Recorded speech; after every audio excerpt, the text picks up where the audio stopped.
To the Tom Bilyeu Show live. I am joined by my co-host as always, Drew. What's going on? Drew, how we doing? Chilling. Happy Wednesday. Happy Wednesday right back at you. Boys and girls, I'm sad sometimes you miss the behind-the-scenes things between Drew and I as we prepare for these shows, but we're missing Mason today, so we're going to be making sure that we pay special attention to you guys in the community. I see you. What's up, Reptoid? What's up, Mentally Dope? Mr. Eric. It is wonderful to see all of you guys. Deanna. Welcome. So we will keep an eye on the chat here in the absence of Mason. And then behind the scenes, we have Eric and G. What is up, gentlemen? I hope everybody is ready to rock and roll because there's some new information out on Charlie Kirk's assassin, including a text message confession. I think Drew and I share feelings about that text message. It'll be very interesting to talk about that. Let me incriminate myself and make you an accessory and tell you where the gun is. And there's something there. We'll see. Charlie's assassination is the new Rorschach test between the left and the right. Some are calling this a transgender love story, which is wild. Others are saying that it proves that the left is evil and they can't be united with. We're going to talk more about that. Also, the UK had massive protests against immigration. If you guys haven't seen that, do not believe the numbers that you're seeing. People are talking about 100 to 200,000. That's wild. There's no way. This is north of 1 million. I've seen people guesstimating up to 3 million. When you see the aerial footage, it is insane. And by the way, if you want a glimpse into the future of the US with open borders, you're seeing it in the UK. Say what you will. Everybody's worthy of love, but holy hell, if you import a bunch of people into your country that do not share your values, you are in for a bad time. And that is exactly what we're seeing play out in the UK. Elon Musk tells Britain that if they don't fight for their values, they'll die in a very dramatic thing. I don't know if we have the clip, but boy, oh boy, we do? Good. You're going to want to hear it directly. It was weird from where I'm sitting, the performative nature of it all. But hey, such is the game of politics that we're playing. Also, Elon Musk has been calling out the left for saying that Trump is Hitler, but then flips and calls everybody on the left evil. So there is a lack of self-awareness that's happening between the left and the right, where somehow they are both convincing themselves that they are the only aggrieved ones and that the other side is unhinged, and watching it happen in real time with the right using Charlie Kirk's assassination as a trigger for fighting fire with fire, I think is exactly how the U.S. splinters, and I am very sad to see it. In other news, you have to scroll. There we go. Someone somewhere has to turn the other cheek and chill out for the greater good. This is something that I really want to see happen. I don't know that it's going to happen, but this is where Drew gets very excited because I start quoting Jesus.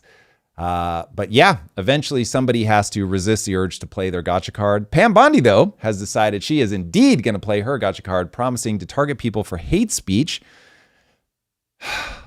The only good news coming out of that, because that is patently absurd, but the only good news coming out of that is there are a lot of people on the right that are actually calling her out. So you've got Ben Shapiro, you've got Steven Crowder, both calling her out, saying that obviously doesn't make any sense. So hopefully we can get people on the right to realize that ultimately you do not want to lean on hate speech.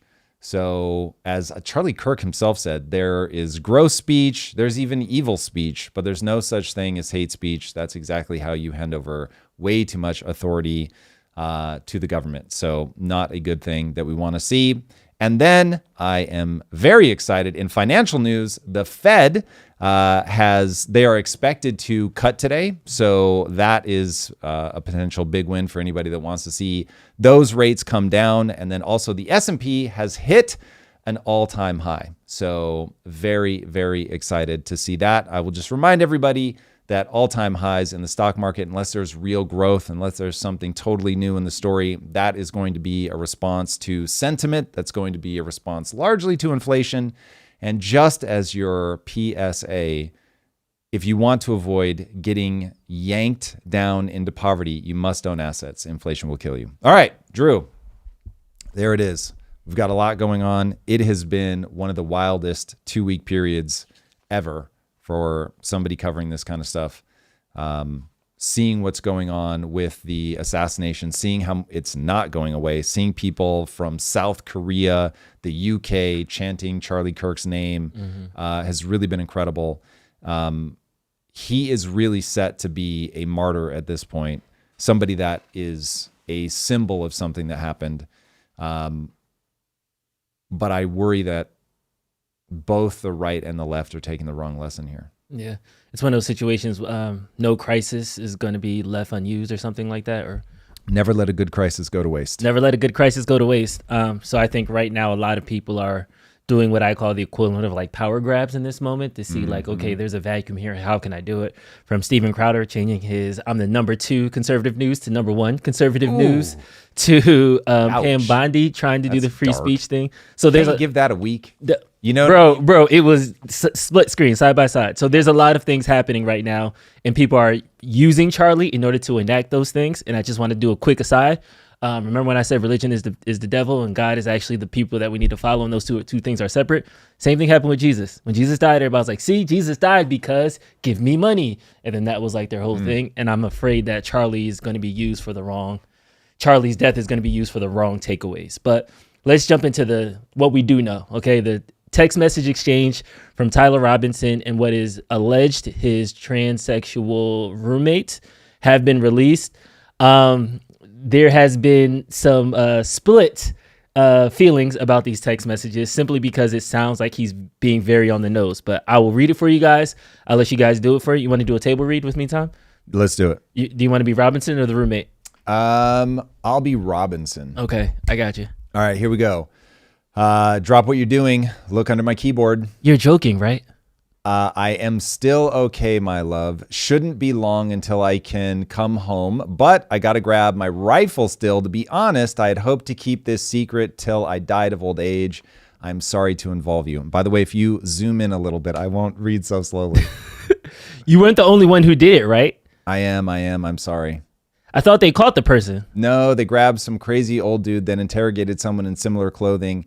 I'd planned to grab my rifle from my drop point shortly after, but most of that side of town got locked down. It's quiet, almost enough to get out, but there's one vehicle lingering. Why? Why did I do it? I had enough of his hatred. Some hate can be negotiated. Some hate can't be negotiated out. If I'm able to grab my rifle unseen, I will have left no evidence. Going to attempt to retrieve it again. Hopefully they have moved on. I haven't seen anything about them finding it. How long have you been planning this? A bit over a week, I believe. I can get close to it, but there is a squad car parked right by it. I think they already swept that spot, but I don't want to chance it. I'm wishing I'd circled back and grabbed it as soon as I got my vehicle. I'm worried what my old man would do if I didn't bring back Grandpa's rifle. Sorry, this is an aside. Not about me killing somebody, just worried what I do with Grandpa's rifle. IDEC, I don't even know. If it had a serial number, but it wouldn't trace to me. I worry about prints. I had to leave it in a bush where I changed outfits. I might have to abandon it and hope they don't find prints. How the F will I explain losing it to my old man? Only thing I left was the rifle wrapped in a towel. Remember how he was engraving bullets? The F in messages are mostly a big meme. If I see notice bulge, ooh, on Fox News, I might have a stroke. All right, I'm going to have to leave it. That really effing sucks. Judging from today, I'd say Grandpa's gun does just fine. I don't know. I think that was a $2K scope. Delete this exchange. My dad wants photos of the rifle. He says Grandpa wants to know who has what. The feds released a photo of the rifle, and it is very unique. He's calling me right now, not answering. Since Trump got into office, my dad has been pretty diehard mega. I'm going to turn myself in willingly. One of my neighbors here is a deputy for the sheriff. Again, you are all I worry about, love. Don't take any interviews or make any comments. If any police ask you questions, ask for a lawyer and stay silent. Scene. All right. As a screenwriter, this is not at all how people talk. I know nothing about this. Look, it is entirely possible that this is all just completely above board and 100% legit, but this is the weirdest way to communicate I've ever seen in my life. If a young writer gave me dialogue like that to read, I would say no one talks like this. Also, I would say, listen, you've got a character. He just shot somebody. He's going to be frantic. There's going to be an urgency to the way that he communicates. And this is like somebody who's completely calm, has all the time in the world. It's just so jarring. So I don't know what to make of it. I put this in the spreadsheet as like, join me in wearing a tinfoil hat. I don't know. It's just weird. Yeah, and there was a tweet that you brought up that actually kind of broke it down.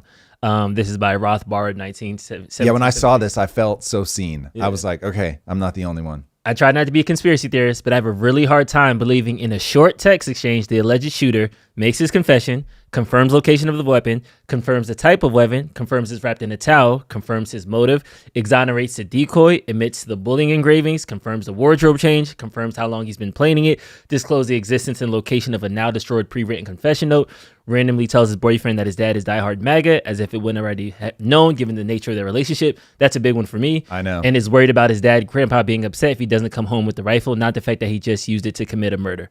Not to mention a 20-year-old terminally online Zoomer using phrases like squad car, drop point, swept the area, my vehicle, till I died of old age, my old man. I'm sorry, I just don't believe it. Also, like, I worry about you, love, seemed a little bit like ode to. I don't... Like that one didn't, I guess, set my teeth on edge. Like I could see talking to Lisa like that. I still do talk to Lisa like that, in fairness. So I don't know. That didn't bother me. But the rest was so weird. Just from a flow of conversation, it's just bizarre. Mm-hmm. It's just bizarre. I don't know, man. Listen, somebody, let me not be unclear. Tyler shot Charlie Kirk. So this is already weird. This is already hyper dramatic. And of course, things are going to spiral out of control. People are going to have every conspiracy under the sun. So I certainly don't want to go that far. But the text exchange is just bizarre. Even if all I've just learned is that to be in the mind state to murder somebody, like you've got to put your head in the most bizarre place ever. Mm-hmm. And so you are no longer engaging with the stimulus around you in a normal way. Fine. I don't need to say that, like the tweet that we just read suggests, that there's something fishy here. It's just so bizarre. Perfectly happy to take this as a revelation that he was distressingly calm at a time where he should have been heightened and wasn't. And that ends up being the takeaway. But woof, very weird. Yeah, and Scott Jennings tweeted after this that first, the left tried to convince us the man who killed Charlie Kirk was a conservative. That failed. Now we're seeing multiple attempts to frame this as some transgender love story. Enough. It's time to accept the glaring truth that is staring at you right in the face. By the way, is that Montel Williams? That is Montel Williams. Wow. Talking about a love-torn child, a kid. This is probably his first real relationship, and somebody was disparaging the person that he loved. Pause it for a second. He sat on that... If anyone has ever wondered what I mean by frame of reference, this is what I mean by frame of reference. Like, be charitable for a second to Montel Williams, and that he is not trying to fake people out, that he's really telling you what he believes. The way that the information is going into his brain in a way, and it's fractaling off of all the things that he believes, and it doesn't matter what you look at, it matters what you see and all that stuff. And what outputs is this extremely charitable interpretation of, this is a lovelorn kid and he feels judged, and the person that he loves the most in the world is being attacked, and so he waited until they said trans, and he just felt so triggered that he had to kill him. What? The way that this information hits my brain is so fucking different that I'm like, yo, this is where, honestly, I am utterly convinced that my way of interpreting this is the right way, but this is a potent reminder that we all see the world so differently. It is crazy that when I say this is a Rorschach test, this is what I'm talking about. Now, there are going to be some people that are just truly bad faith actors. They are just trying to manipulate you. James Burnham, they are trying to control the narrative. They want you, they know they can manipulate what you see. Mm-hmm. And so they're going to like redefine things. They're going to point you in a different direction. And they know some people are going to follow them along. But even if you just go, this is how the human mind works. We're going to watch two worldviews right now collide. So, yeah, we'll play it on. Building for 30 minutes before he took the shot. Why did he wait until the first word trans came up? Then he took the shot. You think he heard it? He could hear it? I think he could hear it. I think he also, I don't believe he was motivated politically. I think this was motivated emotionally. Guys. Ack. So I'm not saying 100%, like you 100% have emotion. Like this kid has allowed his thinking to derange to the point where he really believes it is okay to kill somebody for what they think, not what they do, what they think. You're encountering my worldview. But holy Jesus, like if you were trying to say, oh, maybe this isn't as bad as we think. This is like the Luigi Mangione stuff. That to me is also just disgusting in the highest order.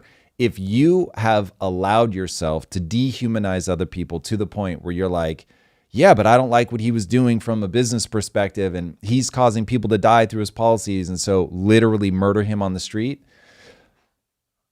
Wow. Guys, crazy. The evidence here is overwhelming. He said, Charlie Kirk, I can't stand this hate anymore. I'm going to take him out. The testimony from him and the statements of his family, he had become more left-wing.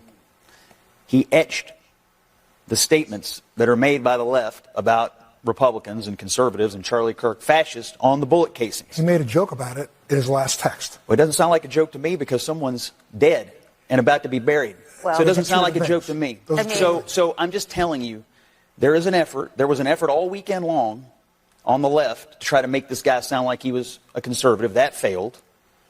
That was passed around all over the weekend. That has now failed. The evidence has now come out. He was motivated by hate. He was motivated by left-wing radicalism. He got mixed up with some trans ideology in his life. We'll learn more about that, I'm sure, when more evidence and testimony comes out. We are looking around the edges of this for something other than what's staring us in the face. Left-wing radicalism got this kid. He went up to a roof and he murdered our friend, and that's what happened. All right, pause it for a second. So I actually think Talking Scott about Jennings' love. breakdown of that is accurate. Left-wing radicalism seems to be early days. Maybe more will come out. But by the telling that we have right now, that is perfectly plausible. This kid grew up in a mega household, became radicalized when he went to college on left-wing trans ideology, and decides this guy has to go. That read makes perfect sense to me. Where I start derailing on the right is that they cannot see that Charlie has, they're either using Charlie as cover to now start doing the same thing in the opposite direction, or they can't see that Charlie's put them so deeply in their emotions that now it just feels completely justified to start saying the same thing to other people. We're going to show a clip later, or a tweet, I think it was, where Elon just straight says the left is evil. And it's like, that is exactly the same as calling Trump Hitler. And if you get the entire right just droning on now for years that the left is evil, like they're all radicalized, you can't negotiate with them, which is things that were coming out of J.D. Vance's mouth, it's going to have the same effect. So it's like a little self-awareness, please, boys and girls, so that somebody can pump the brakes on this. All right, we got the J.D. Vance clip pulled up. Let's hit it. There is no unity with people who scream at children over their parents' politics. There is no unity with someone who lies about what Charlie Kirk said in order to excuse his murder. There is no unity with someone who harasses an innocent family the day after the father of that family lost a dear friend. There is no unity with the people who celebrate Charlie Kirk's assassination. And there is no unity with the people who fund these articles, who pay the salaries of these terrorist sympathizers, who argue that Charlie Kirk, a loving husband and father, deserved a shot to the neck because he spoke words with which they disagree. Did you know that the George Soros Open Society Foundation and the All right, Ford let's stop before we Foundation... get into the NGO stuff. So the NGO stuff I think is really powerful. I just did an interview with Mike Benz. Shout out to Drew for locking that down. Incredible. Mike Benz's work is fascinating. Early days, I need to find people that challenge him directly to make sure that I'm not latching onto one frame of reference, one mental map. But he has so much internal logic, and it really does point to NGOs being wildly problematic. we'll set that aside for now. So getting into what JD Vance is saying here. Now, the fascinating thing for me is that JD Vance is right. You can't unify with people that are unhinged, deranged, running up to you, screaming at your kids. Like that's somebody that you can't reason with. My beef is that if you now start making blanket statements about the left is evil, the left is impossible, we can't unify with them, now you're just ratcheting up the rhetoric of left versus right. It's politically expedient, but it sacrifices the country in the long term.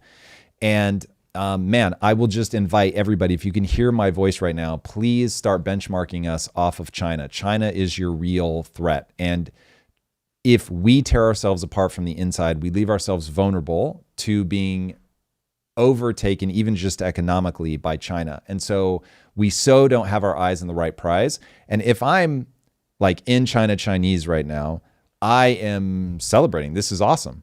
And I'm just like, yeah, cool. Our biggest global competitor, it has a problem. And so we're going to be able to leverage that to run the table. And great, we'll be in a position of power. And so I think people do not have an accurate mental map of global politics. They don't have an accurate mental map of what it means for America to fall. And so people are wasting time, not even wasting time. They're playing a hyper dangerous game of weaken America from the inside, thinking that nothing bad is going to happen from the outside. It's completely wild. So, yeah, boys and girls, as certainly we as a community march forward, obviously you've heard me talk about this endlessly, and I will continue to talk about it more and more and more. There will be regional moments where it seems like it's wise to take our eyes off of us on the global stage with China. That is eternally unwise. We need to understand what is the outcome that we want with China. What does coexistence with China look like? What does holding firm in our sphere of influence? Because I think we've already lost in terms of the unipolar global dominance that we had. I think that game is over. And so now it just becomes a question of how far are we willing to let ourselves slide down? And when we reinforce the left versus right, when we're focused on that, when we get sucked into all of the ideology, when we watch the division inside of America just ramp up, you need to think of that as like, okay, we are a prize fighter and we're sitting on the couch, we're eating a bunch of nachos, yelling at our spouse, drinking a bunch of beer. And it's like, and then in China, it's like they're training. They are lean, mean, fighting machine. So yeah, I think it's going to be hard for me to get people to step back and view this thing from 30,000 feet and really look at the international politics of it all. But this is how empires fall. And so it is just accelerating, man. It's insane. Right. Yes, Cody, the fourth turning. The groups who funded that disgusting article justifying Charlie's death, do you know they benefit from generous tax treatment? They are literally subsidized by you and me, the American taxpayer. And how do they reward us? By setting fire to the house built by the American family over 250 years. I am desperate for our country to be united in condemnation of the actions and the ideas that killed my friend. I want it so badly that I will tell you a difficult truth. We can only have it with people who acknowledge that political violence is unacceptable, and when we work to dismantle the institutions that promote violence and terrorism in our own country. And then Elon retweeted that saying unity is impossible with evil fanatics who celebrate murder. There we go. Yeah. There we go. So yeah. Now, if they could say, listen, this is a very small number of people on the left. I do not blanket statement this across the aisle. We need to work together to create a pro-America, positive, solid America, good for all Americans agenda. I would have less beef with it, but that definitely is not the rhetoric. The rhetoric is sort of just across the board, bad mojo. Let's jump into it. So taking comments from the chat, Joshua Jones said, I don't believe anyone has lost sight of China. Can we agree the far left is a cancerous ideology along with any form of extremist ideology? So the blanket statements are the very thing that I'm trying to stay out of. So can we agree that ideology becomes wildly problematic once it's team-based. We are no longer outcome-driven. Yes, any ideology where it's like, it's my way or the highway, I have no sense of what outcome I'm trying to reach, or the outcome that I'm trying to reach is not pro-human flourishing. If you're within a nation that is not pro that nation, all of those things are going to be problematic in my view, 100%. I just would say there's pathology on both sides. So the right goes wrong in a particular way, the left goes wrong in a particular way. And if each side is looking out for how their side goes wrong, and instead of just being on their team no matter what, the left calls out the left, that's way better than the right calling out the left. The right calls out the right, that's way better than the left calling out the right. That would go a long way. We're just not in that place. Right now, we are in a populist moment, which means people are in their emotions. None of this stuff is rational. None of this stuff is goal-directed other than to win. And because economics has placed us into this emotionally fragile position, which causes us to make decisions at an emotional level, bad things ensue. And then, of course, there is the complications of being in a position where if you're an online personality, you find yourself having to think about the clicks. And so what does that do to people? How does that derange them? I was saying to somebody last night at dinner that I'm very glad that I got independently wealthy before I ever stepped in front of a camera, because I cannot imagine the subconscious, even if nothing else, pull to team up, be as radical as possible. That pull would be very intense if paying your mortgage is contingent on it. So yeah, that is, you put it all together and we've got a pretty wild time. That's actually a really good point, that like when you take away a man's like ability to like pay for his family, like he'll do a lot of shifty things, and that is clear what's happening right now. The craziest thing is your subconscious will find a path to that. So just like we watched Montel Williams effectively justify an assassination as a love story, yikes, your subconscious will give you a story. Like it will hand you a story. Your subconscious is working overtime. They've done plenty of studies about this where you tell somebody, okay, you get to choose whether you lift your left hand or your right hand, but I want you to let us know the second you've made it, like instantly, Drew, as soon as you know which you're going to do, your left or your right hand, we want you to like hit this button. And they'll be watching the fMRI, I think. I can't remember what the actual thing is that they have people, but they're like reviewing their brain. It's like 2 seconds before the person like pushes the button, the brain has already said, I'm going left or I'm going right. Mm-hmm. The conscious mind is the last to find out. That is the wild part. We are automata. I know that doesn't make anybody comfortable, let alone me. But that is the game. And so people are just hyper unaware of what's going on. And when you have an incentive like, I gotta pay for food for my kids, all of a sudden it's like, yeah, I like being on a team. This is dope. I do believe this. And, oh, by the way, okay, maybe this one's a little crazy, but like this is what we have to do to be on my team. So cool. I'm here for my team. Yeah. RT, the Russian Times, retweeted a black kid jumping on the statue and like making like Charlie Kirk gestures in the middle of like a visual. And I just kind of I sat back and I was like, people don't even know the RT is the Russian Times. Yeah. So somebody's going to see this and it's going to keep stoking that division. So going back to your China point, there is incentive on the global level for us to be divided, conquered, distracted, all these things. Yep. Through this last election cycle, we've been so focused on Charlie Kirk's assassination, we didn't realize that the Senate just passed a law that you can't boycott Israel. We just passed a law. Is that true? I'm gonna have to see that. That is so wild. I have to pull up a bill. Like, so there's a lot of things that are happening in the background. We're not talking about inflation. We're not talking about making housing more affordable. We're not talking about these trade deals. We're getting caught up in the feeling and emotion of something that happened that people forget. The global economy still moves.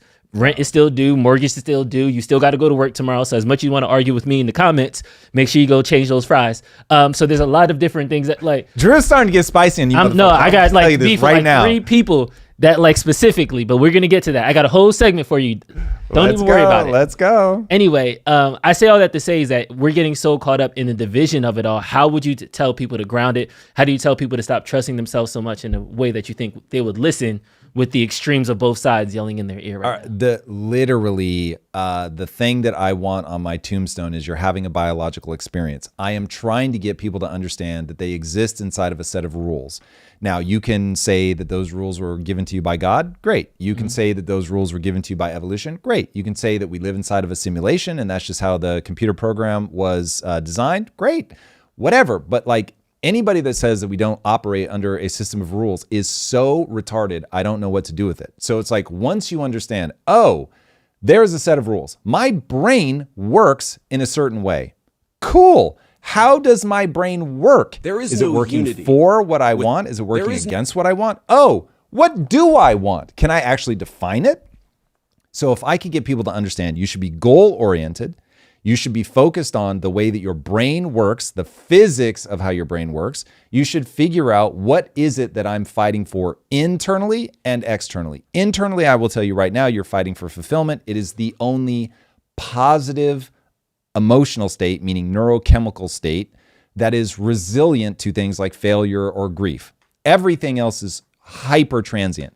So think of fulfillment as the context that you live in. So at any time you can reach for, I'll shorthand it to self-respect. And you can say, hey, this really hard thing is happening to me in my life, but oh, I can touch this thing over here, which is that I respect myself. I respect the way that I'm dealing with this. I'm facing hard things. And I'm in alignment with what evolution wants from me, which is to contribute meaningfully to the group in some way. You want to find things that make you feel expansive, not make you feel contractive. So P.S. if something ever makes you feel murderous rage and you're like, this person has to die, you are officially in contraction. And so that's the very thing that you want to avoid. This is where you got to start channeling your inner Jesus. You've got to start channeling your inner Nelson Mandela, George Washington, like however you want to think about it. You've got to find a way to be like, okay, hold on a second. There's something bigger than me that I'm fighting for. There's something that brings people together, that uplifts them, that feels beautiful, that feels wonderful.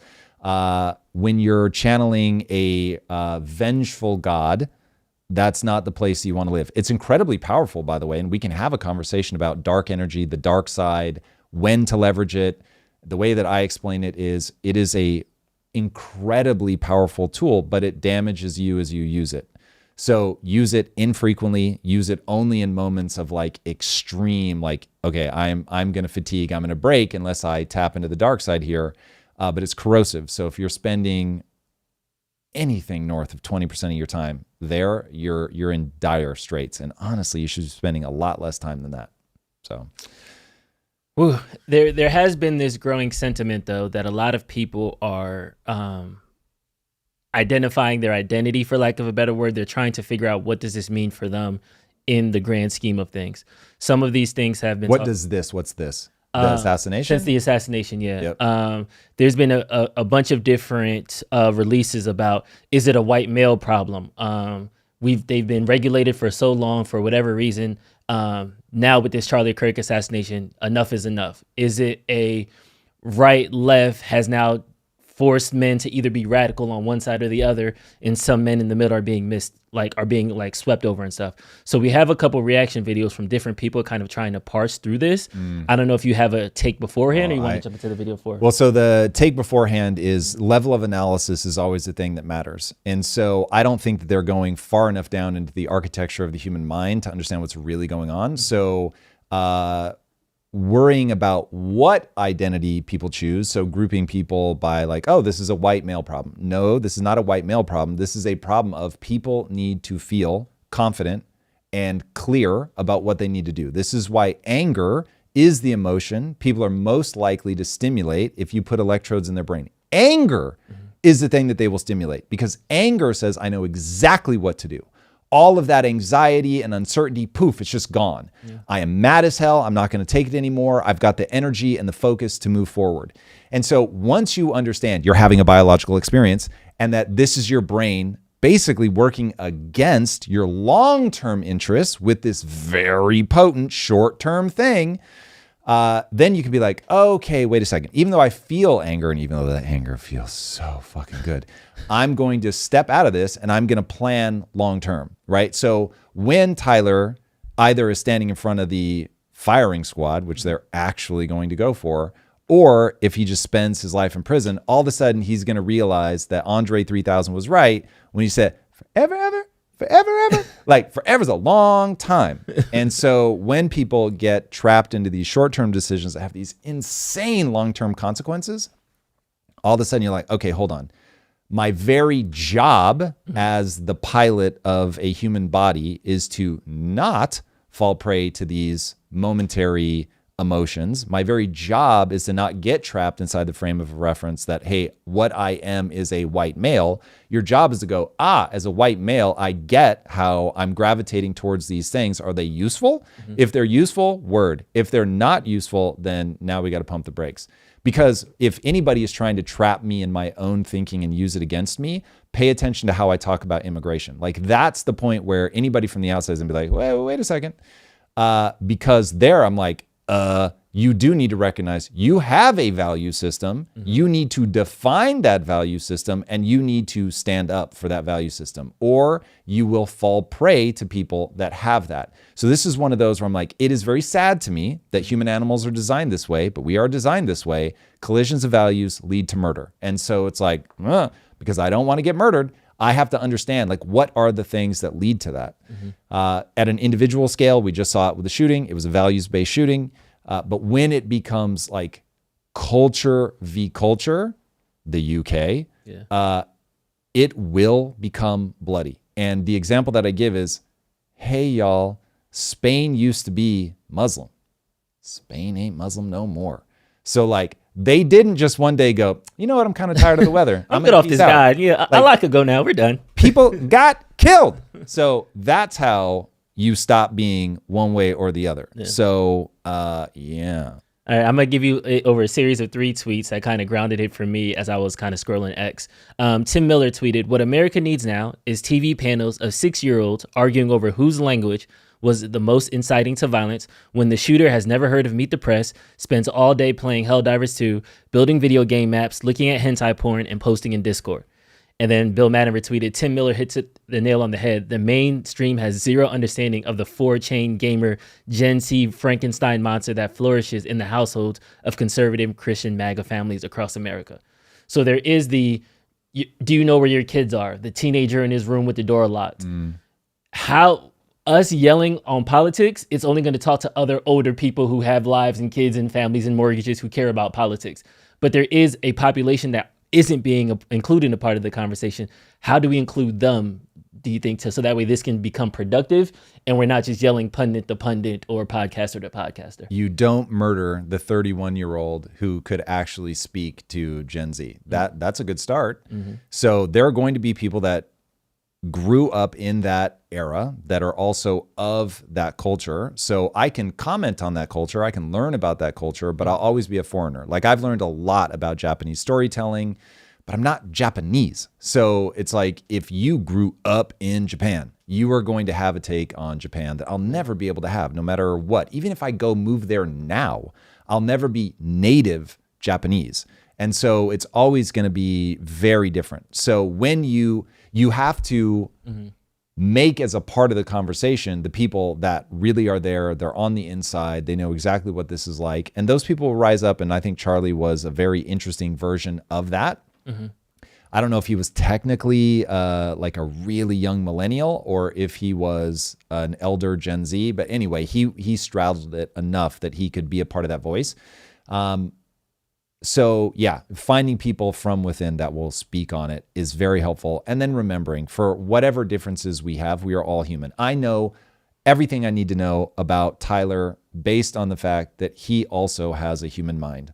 And so the things that I don't know about him will be dwarfed by the things that I do know about him, which is why, like, when I see racial division, I just want to bang my head through a wall, because it's like, dude, for sure, you've had a different experience than me, 1,000%. But the things that we have in common are vastly larger than the differences in the way that we've grown up. Neither of us find roly-polies sexually attractive, but keep in mind, other roly-polies find roly-polies sexually attractive. So it's like that is the degree to which, like, shit can be different. And if you and I were that different, then I'd be like, yo, I don't even know how to relate to that. So anyway, that's where very important to get voices from the inside. Also very important to remember that we are humans. And so the amount that we understand about each other is mahusive. But to fail to understand cultural differences and try to map it would also be a mistake. If you roll up and try to do business in China without understanding Chinese culture, you were going to be very confused. Yeah. And then this is another one from Midas Carissa Lee. I assure you, we women talking about it daily. Listening to this TikTok. Am I the only one who feels like there's a bigger issue that nobody's even talking about? The fact that every single time it's a man. Every time. It's a man. It's a guy. It's a teenage boy. Okay, pause it for a second. Okay, this is somebody that does not spend any time thinking about the fact that we are biological creatures. He is very shocked to discover that we are not blank slates. You want to know why it's a man? Because men are hardwired for violence. Like, don't be surprised. Women are not hardwired for violence like that. This is what I'm trying to get people to understand. The reason men and women partner well together is a guy breaks into a house, a man is going to fuck that person up. They are going to put themselves at high risk for the physical confrontation. The woman is going to throw her body on top of the children. And that, like, we are wired so differently. The odds that radical transformation happens to a female's brain when she has children is basically 100%. Though from recent things that I've heard from people that would know about this kind of thing, it's like you can't even study it because people so want us to be blank slates. So anyway, this is like, listen, let me be charitable. Fair enough. If he's never thought about it, he's not gone down the road of researching the brain and the way that we have evolved to be very different, then this must be surprising. But the vast majority of violence is always going to be carried out by men. The vast majority of reputation savaging is always going to be carried out by women. There you go. No need for every surprise. time. And nobody's talking about it. And I don't understand why we're not addressing the fact that men are killing everybody. Because you're angry with God. God has decided that that's the way it's going to be. So from an evolutionary perspective, men had to be aggressive. Men had to be prepared to be violent. Women have... no one ever pushes back on this, so I'm going to stop thinking that people hate it. But I keep expecting pushback on this. Women have bred men to be the way we are. So women are the sexual gatekeepers. They have decided what's a yes and what's a no. And they said yes to all the violent men, so all the men became violent. It's not that simple, but they have said, I want a man who is capable of violence. And the reason that you want a man that's capable of violence, and by the way, for anybody that thinks I'm out of my mind, read the studies about how a woman who is on birth control likes a softer, more gentle man, because those are all the cues of I'm pregnant. Whereas a woman who is not yet pregnant likes all the signs of masculinity. So it's like, if I'm deciding who to get knocked up by, I'm like, yeah, I want the high status, hyper masculine, ready to fucking throw down guy. And then if I'm pregnant, I want somebody who's like resource acquisitive, ready to share with me, going to protect me kind of vibe. It is wild how that shifts. So, yeah, that is something that I think is getting lost in the discourse, is whether you think it's God, nature, evolution, the coder of the simulation. It's like, this is what has led us to this point, that men and women have certain proclivities that bring us together, that make us able to cooperate in very large groups, that give us the impulse to protect, to breed and to protect. God, that's such a weird word to use, but it gives me the nice sort of detached thing. So yeah, there we are. That's the melange.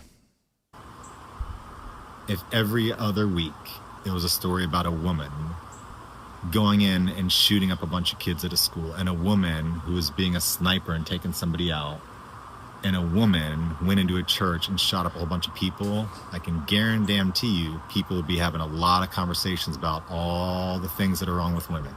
Yes, because it would be so contrary to their nature. That's the thing. But since it's guys, it's like, yeah, you're supposed to do that. Yes, not supposed to. Men are not supposed to go into schools and shoot people. But once you start looking at the spectrum, okay, this is like, go ahead and let every woman ever that wants to play in the NBA play in the NBA. Literally every single one of them. I'm not saying there'll never be a woman in the NBA.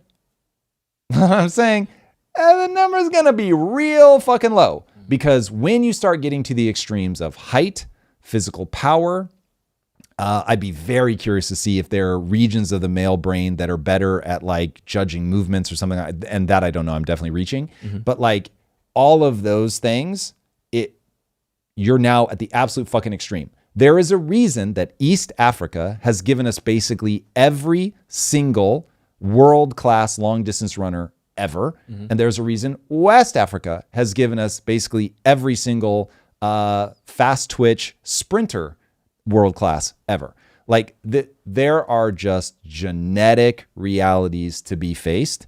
Men have certain genetic realities, women have certain genetic realities. And so once you start going into the like, oh, what am I going to see in prison? Like if you just explained to me the evolutionary reality and then said, who's going to be in prison, men or women? I'd be like, fuck, it's going to be men all day long. They're going to be way more prone to violence at the extremes. And then it'd be like, you're correct, ding, ding, ding.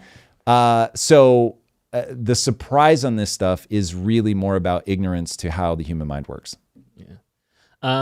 Okay, so Brutus said in the comments, when a woman does stuff, Republicans, conservatives, red pill outlets, they talk about it. Sorry, really fast. Yeah. Femboy Pan, 1,000%. We were talking. So he said, not all men are huge. 100%, 100%, 100%. So keep in mind, we were talking about averages. We're talking about like as you get to the extremes of the curves, men and women overlap more than they diverge. So I am certainly not confused by that. But where people get lost in this conversation is it's not the average person that starts doing the insane shit. It's the person that's like hyper on whatever scale that we're talking about. So yeah, just keep that in mind. Like, we didn't pull the clip because this thing actually made me so uncomfortable. But there was a woman that was like a cackling lunatic about how she was thrilled that Charlie Kirk got assassinated. And then was like, but as I told them then, there were two better people that you could kill. Now she does not say who those people are. It does not take a genius to fill in those blanks. But she is cackling like a lunatic. And so that is, and I'm not saying that you'll never see a man act like that, but that is the like secretive, reputation savaging, bloodthirst via somebody else. Like all of those things are way more when a woman breaks bad. So again, we're talking about extremes. Most people are not like that. Most people overlap. There's way more overlap than there is divergence. But life will be very confusing to you if you don't understand that the people that end up in prison, they're all going to be male because we're talking about the most violent among us. So yeah. Anyway. Okay, so if we're going to say what this guy's talking about is like men are supposed to be this is assumed that men will have that violence. Should we then be shocked when women, for example, actually choose hypergamy, or when women, for example, do the things that women typically are supposed to do? Go to a man that's high status, go to a man that's protection, things like that. Because I feel like what you're saying is, okay, this guy's not valid because men have a higher propensity to violence than women do. But then if we were talking about like men versus women, and a woman is like, well, my man got to do this, and this, we call her delusional and we say that she's crazy. But like, don't women have a propensity to think that way too? So you get what I'm saying? I do. I think that men and women are meant to be partners. And I think the impulse to interface with the world through a man is evolutionarily sound. And so over time, if you look at men had to earn the sexual receptivity of women. For women, it was a very dangerous act to have a child. And so they would make men cross a very high bar. This is one of the problems, I think, of what's happening in society right now is that contract is breaking down. So men and women are now very adversarial to each other, which means men think it's completely out of reach to earn that from a woman. And because of that, they're not even trying. So I think men are becoming less of what they could be because they don't have anybody pushing them to be better. When I think about how much Lisa pushed me to be better, I'm like, damn, like that really mattered. So yeah, that is all part of this. So is the modern version of that a pathological version of a very good impulse from evolution? Probably. It probably is in some cases pathological, but the impulse is sound. Yeah. All right. So I feel like we started from young versus old type thing. Now we were at a men versus women type thing. This next reaction is kind of talking about the splintering of the right within itself, because what a lot of people are saying on these before the text messages were released and the Hollywood script was released to everybody, people were saying that Tyler Robinson was actually more so in the Groper camp, which is the far right, versus being a far left activist. In that Groper camp, that's the Nick Fuentes camp, that group has beef with Charlie Kirk because some say he's not right enough. And then this person breaks it down. You know what's fascinating about the event from earlier this week? I think everyone knows the one I'm talking about. Everyone is talking about it. And please don't anyone come after me. This is not a political statement. This isn't going to be the Groper one, so I don't know. It's not Pause it for a just the second. event. So she's the one talking about the masculine shadow. There was the woman on TikTok who does a breakdown between black pill and groypers. Is that what you were looking for? Yes, I was going to go to masculine shadow. I have that one queued up too. Okay, cool. Then I'll be quiet and let's play the clip. My apologies. Is what it exposed. We're suddenly seeing right-wing male factions, groups, ideologies splintering from each other. Black pill versus groyper, I don't know if I'm pronouncing that correctly, versus red pill versus post-ironic chaos bros. And it made me realize something. Men in America have never really had a group identity, not like women or queer folks or other marginalized communities, because for most of history, the system was the male group. They didn't need movements, they had institutions.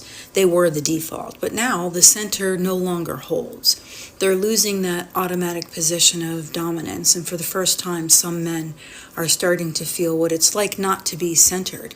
And what happens when people feel disoriented in power? They form tribes, they splinter, they radicalize. But here's the key difference.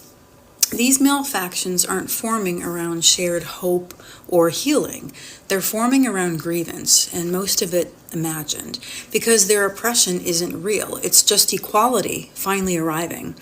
But that doesn't make the pattern any less important, because archetypally and spiritually, this is the shadow of the masculine, trying to reorganize, trying to remember who it is when domination no longer works.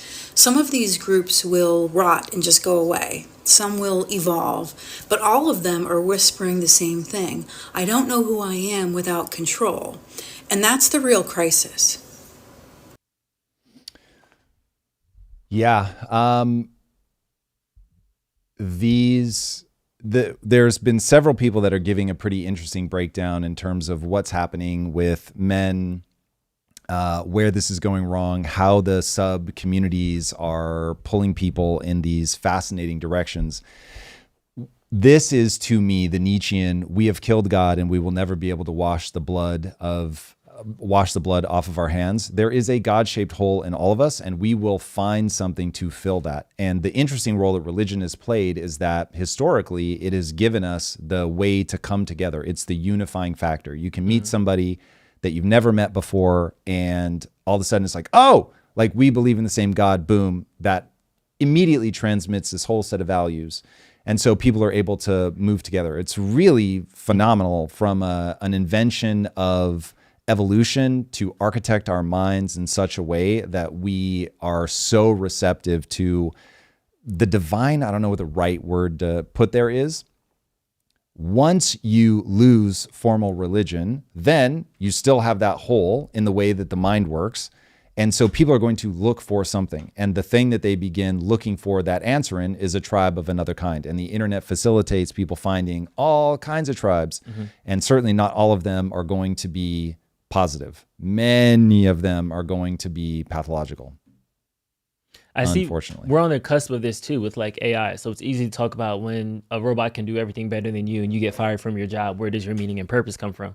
But what we're seeing right now is Tyler Robinson had everything going for him. He was a 22-year-old in a middle-class society. He had a dad at home. So it seemed like he was on a fast track to live a average middle-class life.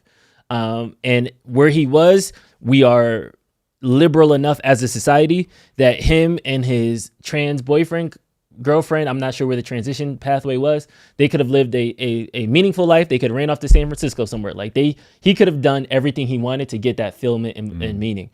What do you think is breaking bad in boys like him and some of these other shooters' minds, where it now becomes I have to do this thing instead of focusing on the good in the life and the things that I do have.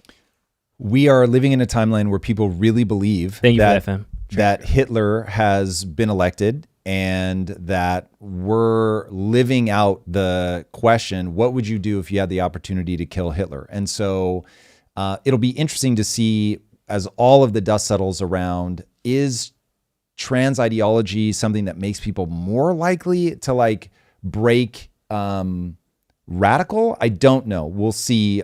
We need, I think, more information before we jump to that conclusion. But if that ends up being a true statement, then it's like, okay, well, there's something about that ideology that says like people, major candidates are going to be something like words are violence. Misgendering is a form of genocide against trans because you're trying to deny their existence or erase their existence.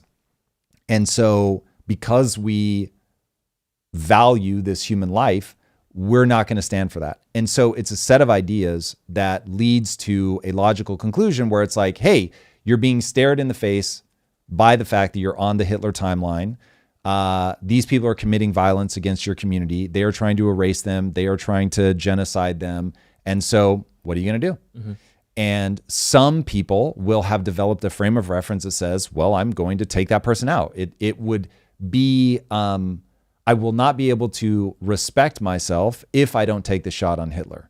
And so this is where frame of reference becomes so incredibly important to understand, like, where does my frame of reference actually contact with reality? And so this is why I will tell everybody there's physics and there is interpretation, period.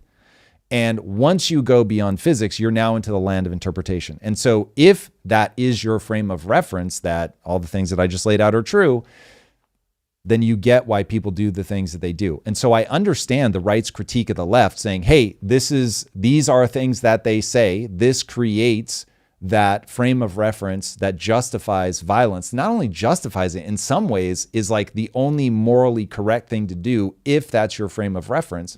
The thing that scares me is that I see them being equally unself-aware about blanket statements, and that over time will also lead to the same tragic creation of a frame of reference that says violence is the only answer. Yeah.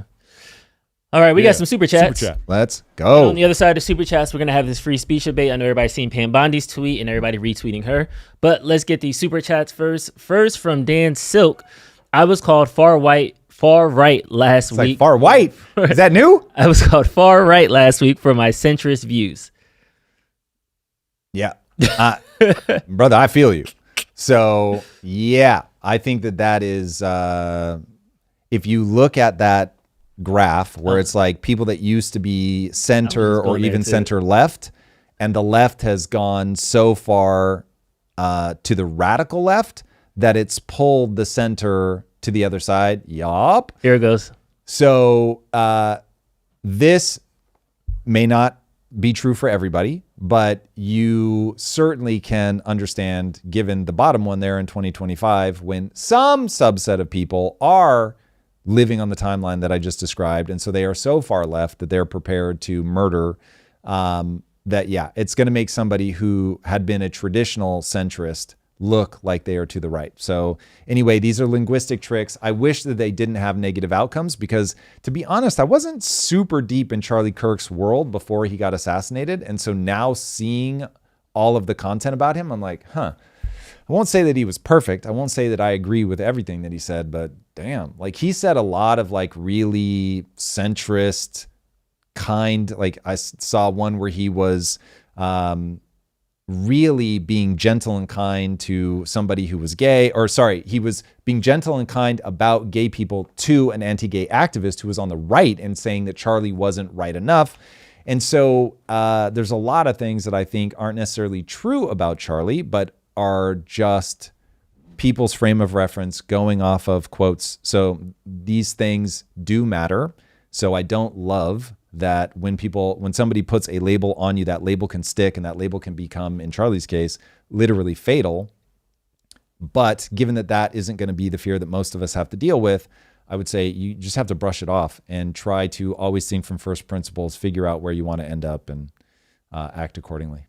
Yeah. I do think that while this graph is funny, there is something on the other side because we can't act like there's not. It's Nick the Fuentes Jews, right? like, rah, rah, rah. Yeah. So as much as we're seeing the left kind of splinter out and get more and more further left, the right is not a standing still by no means. Yeah, very, very true. The Mandrake Mechanism, thank you for your 1999 super chat. They said, I'm seeing a lot of those that celebrated the death of Kirk online get fired.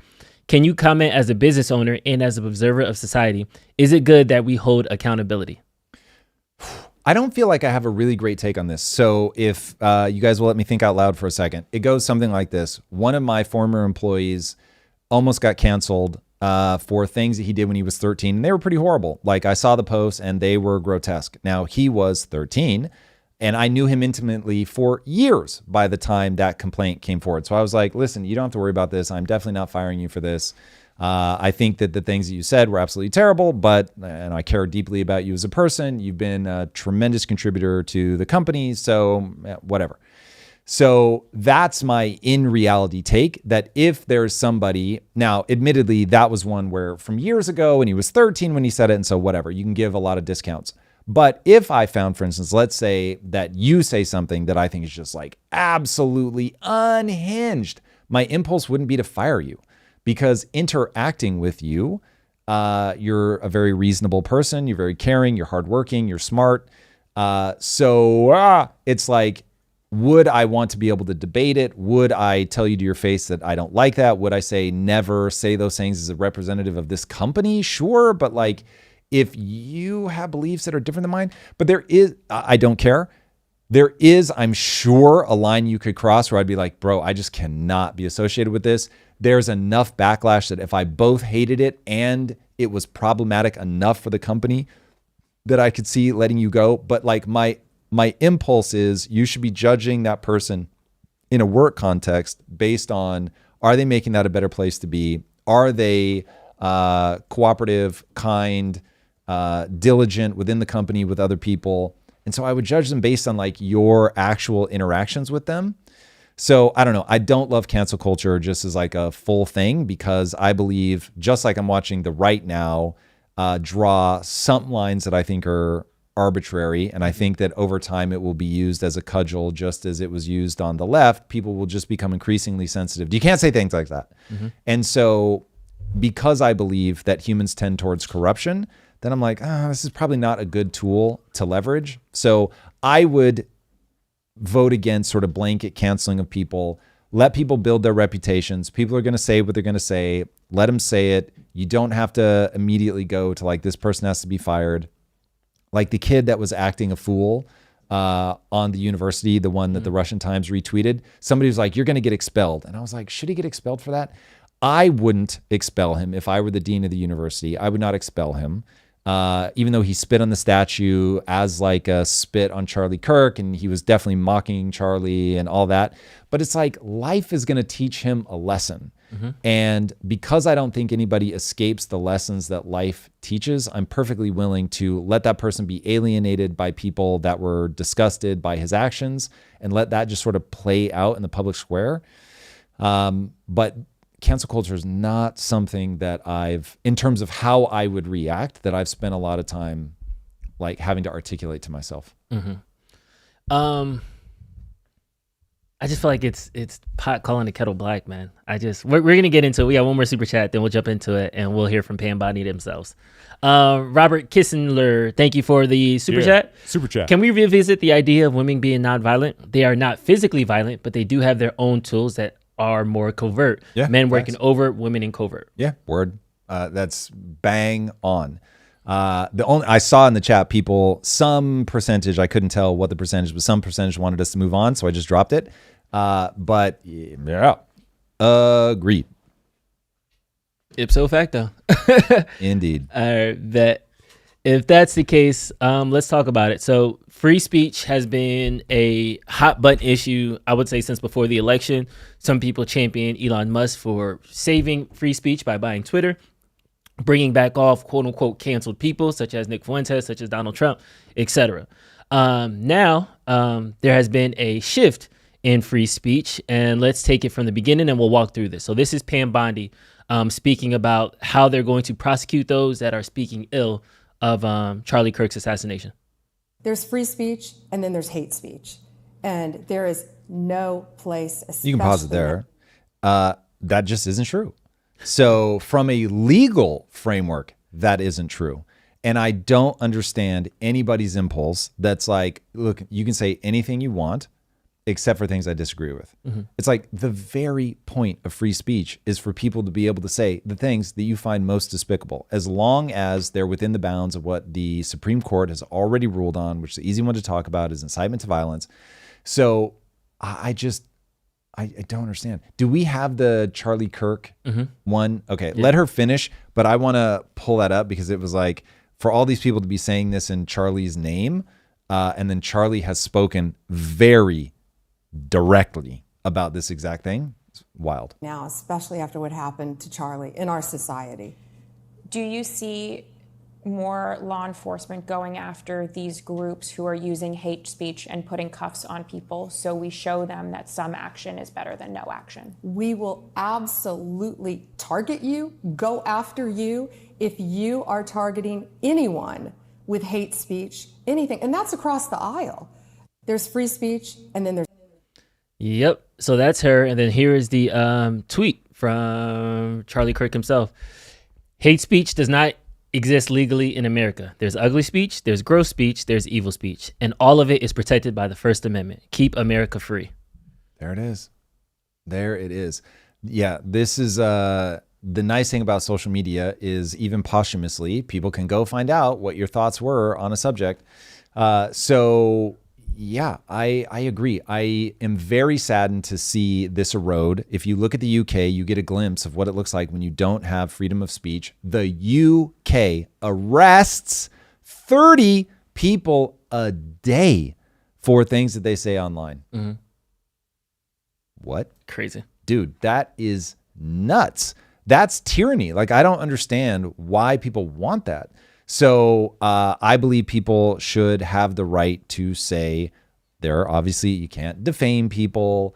You can't incite to violence. Those are great. I love that this is I'm not a free speech absolutist. I walk up close to the line, and that means that people have to be able to say things that I despise. So I don't understand when people have the impulse. It is not effective to have the impulse to want to shut people down because that tool will be used against you. Instead, go debate. This is what makes Charlie's death so tragic, is he was the guy that was willing to roll up anywhere and debate people. And seeing how many hours this guy has of like just walking people through his takes. Again, not all of his takes were good by my estimation. But you can't deny that he was willing to roll up, let anybody walk to the microphone. He would say, whoever disagrees with me, come to the front. He didn't want people glazing him. So it's like, who are the people that disagree? Let's have a conversation. Now you can say that, look, Charlie goes to universities, and so you're going to find people that are less able to argue and blah, blah, blah. But nonetheless, he was going into the public square and saying, hey, come debate me on any topic you want. Try to convince me. I'll try to convince you. And so that to me is the right response. When somebody says something that you hate, when somebody says something that you think is despicable. So, hey, let's talk about both Destiny and Elon. I think their interactions with each other are ridiculous. I think that Destiny has said things completely unhinged in his most recent Piers Morgan thing. It's not the first time Destiny has said shit that's unhinged. But I would rather have a conversation about, okay, why? What? Like, how is that advancing your cause? Now, he has an argument for it. I don't agree with it, but he's got an argument. So you can end up debating that thing rather than saying like he should be canceled, kick him off. I don't want to hear him say that. I think Elon outright called for his arrest, if I'm not mistaken. Now, there is an argument to be made that he called for direct violence against Republicans. And hey, by all means, let a court of law look at it, adjudicate it. Direct violence. Perfect. Then the court of law will find that and they'll be like, hey, no worries. But that, like, I'm saying, let the already established laws handle incitement to violence, and then we can get a ruling on that. And if people think that's like the lightning rod issue that they want to see debated, then it will go all the way to the Supreme Court, and we'll see, like, what's the new ruling. But this, as long as we're making blanket policies and we say, okay, we've got incitement to violence is not good. We have a case where people are saying this either is or is not incitement to violence, and then what do we want to see? But the like overwhelming impulse that people seem to have to want to shut people down the instant that they say something they don't agree with is wild. And have you seen Matt Taibbi talk about Elon? I was completely unaware of this until yesterday. So Matt Taibbi, who I thought was like bros with Elon, is like Elon has a weird relationship with free speech. And that was, did he say that's why I couldn't work on X exclusively? He certainly left me with that impression. It's maybe I misread. I want to leave that space. But I was shocked to hear that. He was like, oh, no. Elon, for sure, shadow bans people on X. And I was like, damn. Yeah, when people were coming at him for faking his gamer stats, he didn't like that. So yeah, but I didn't think he was shadow banning them because I thought it's my understanding that he makes the algorithm completely transparent. So I don't know if he's got an algorithm plus some like anorak tools, deep cut reference for anybody that gets that. I already love you. So I don't know if he's got like that set of anorak tools or if he's just so convinced nobody's going to go through the algorithm. I don't know. That one seems impossible, but that makes me very sad. But hey, it is what it is. I still think he is the greatest entrepreneur literally ever to do it. So don't be surprised when I champion his entrepreneurial things, but his take on free speech, if what Matt Taibbi is saying is correct, and then with what I have seen with my own eyes about calling the left radical leftists, I don't want to overgeneralize what he said as evil, unwise. All right, jumping back into it, Thomas Massey talked about hate speech as well. He retweeted Matt Walsh, who I can't wait to play this Matt Walsh video because that's the pot calling it.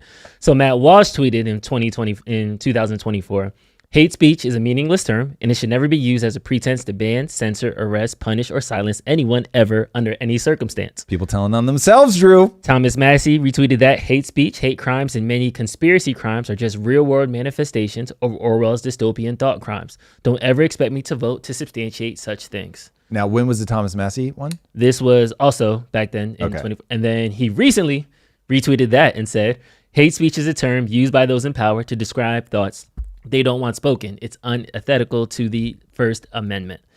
So it seems like even the right can't necessarily justify what is hate speech and what's not. Here's Matt Walsh justifying cancel culture that's happening right now. But when I don't like it, Drew, it's different. There is a fundamental difference between the cancel culture that the left engages in and the quote-unquote canceling that the right is doing in the wake of Charlie's assassination and the left's celebration of it. The difference is that the left will cancel you. Because what the left does, they do bad canceling, Drew. We do good canceling. They do bad canceling. How do people say it with a straight face? I'm so glad. How do they not like go, wait a second? So glad you said that. So wild. For saying objectively true, good, and normal things. There it is. Objectively good, true, and normal things. There are physics. And then there's interpretation. Now, admittedly, on that one, he's probably talking about gender. Gender falls into the physics category. But sort of, you can get into the debate. When people use the word gender, they mean something other than like your sex, whatever. I won't get drug into that. But the humor of this being, no, when I do it, it's good, is amusing. But I just want to highlight all three of those things are opinions, like what's good, what's true. So hold on. Technicolor Tony, who I love, said, Tom, you say shit, and he's in all caps now, which Technicolor Tony's not an all caps guy, at least not that I've noticed. You say shit like this with a straight face all the time. So I would love it. Truly, my life would be improved if you can actually show me where my frame of reference is self-contradictory. That would be helpful to me. So I not only don't have a problem with that, please, if you can just be specific, that would be really useful, because then I can think through like what's causing it. Is there a real contradiction that if I adjust, my life will become better? Or am I not explaining something right? I would love to hear it. But specifics are really, really useful. All right, back to Matt Walsh. To the extent that the right cancels you, it'll be for saying objectively abhorrent, perverse, and sick things. And this distinction matters. As I've said for years, the problem with the left's attack on speech is not just that they're attacking speech, but that they're attacking true and right speech. They want you to be fired for saying, for example, that men can't have babies and women don't have penises. Stupid. Dumb. The problem isn't simply that they're trying to get you fired for saying something. It's that they're trying to get you fired for saying the most basic and true things that it's possible for a person to say. The left's war on speech is not a war. I need to really think about this. So this has never occurred to me before, but I think part of the reason that I don't like cancel culture is it is a form of, oh God, I don't know if I am thinking through an idea that people are going to clip the shit out of this. It is a form of economic attack. I'll avoid using the trigger word. It's an economic attack. And that is what I don't like about it is. I think you lost me with that. What do you mean economic attack? It's economic violence. Okay. And so while only violence is real violence, you can really fuck somebody's life up by attacking them economically. Yeah. As somebody who's been unbanked. Essentially, it's a sanction then. But like society sanction. When you sanction a nation, look, for the individual people in the nation, it can be grueling. But this is, I like it actually. Yeah. I'm saying it's more devastating at the individual level than it would be at the country level, because at least the country can rally and they can find other ways, as we've seen Russia do, as we've tried to sanction them into oblivion, they've still found paths. At the individual level, if somebody doesn't understand, like when I got debanked, I had resources. So it was like, okay, this was a major pain in my ass. But it's like I have the Iron Dome, right? So it's very different when somebody launches missiles at me versus when they launch missiles at somebody that doesn't have an Iron Dome. Mm-hmm. And so I'm just like, yo, when you debank somebody, you are really like fucking them up. Mm-hmm. When you get somebody fired, man, that can, like, you can strip them of a decade of having to rebuild. Mm-hmm. And I get it. People are going to say, Tom, but actions have consequences, speech has consequences. And I get that. I'm just saying, like, that's the nuclear option in the average person's life. Do we want to go all the way to that? So anyway, I have squeamishness around that. I'm not asking people to adopt my position, but as I think about why I'm so uncomfortable with people doing that, it's like, listen, people are dumb. I get it. But I have a weirdness in me. I'm not even justifying this, but this is a true part of perhaps my own, we all have traits. We get certain helpings of certain things. For whatever reason, when people are like, yo, I want to see that person suffer economically, usually for the rest of their life, I'm always like, oh man, really? For saying something stupid? Like, we're automata. That's like a brutal attack for somebody that really, honestly, has gotten put in a gnarly position. They haven't done anything violent. If somebody's done violent, hey, lock them away. I literally no beef with that. Yeah. Anyway, that's the full thought, but woof. Or just on speech, it's a war on truth. They want to punish truth. And that will always be worse. Obviously, significantly worse. There is a difference in kind between the statement, men aren't women, and the statement, Charlie Kirk deserved to die because he was a fascist, Nazi, racist bigot. What's the difference? Well, the first statement is the most obviously true thing that anyone can ever say. The second statement is a demented, deranged, perverse, sick, evil, wicked, horrendous, outrageous lie that not only smears the good. So here is a very hard thing that I'm going to have to confront with my worldview. You have to defend civil society. And the thing that makes me the most uncomfortable right now, and this is part of the reason that I talk about it so much, the thing that makes me most uncomfortable right now is standing up for American values against immigrants who do not share American values. That one really bums me out, because I have the impulse to just be a bleeding heart liberal and let people in, and what a great place we have, and like, this is the land of opportunity. And then I remind myself that there really are people that will destroy you. There are people that will use that empathy against you. I remind myself that humans are ultimately animals. We're always in like this power struggle, and people that get power will leverage that power against people that they don't like. So I'm like, okay, well, this one I'm going to have to like face my discomfort and just be like, you can't do it. You have to be very honest about values and how they play out, and the fact that people will murder for values. This is the other place. So if we have to erect tall, strong walls around a civil society, then it's like, you do have to police behavior. And so how much of that behavior do you use what I'm calling the nuclear option? Again, I'm not expecting people to believe that, and maybe I will change my mind on that in very short order as I think more about this. But this is the uncomfortable part. This is the part that I'm going to need to think more about, because we have to find an answer to the role of religion, which said God said that's not okay. So even though we don't have a law against it, you are casting stones when you live in a glass house, and so there's all this social pressure against you. This is one of the things that Jordan Peterson got crucified for when he talked about socially enforced monogamy. And he was like, there should be pressure for people to get married first, because there are all these consequences that are knock-on effects of people raising kids that aren't in a two-parent household and all that stuff. And it was like, yeah, that seemed like the truest thing ever. I'm totally here for it. Yeah, Jordan. And then the world went bananas. We need socially enforced, like, we shouldn't want people celebrating the murder of Charlie Kirk. That should be so socially grotesque that people clamp down on it.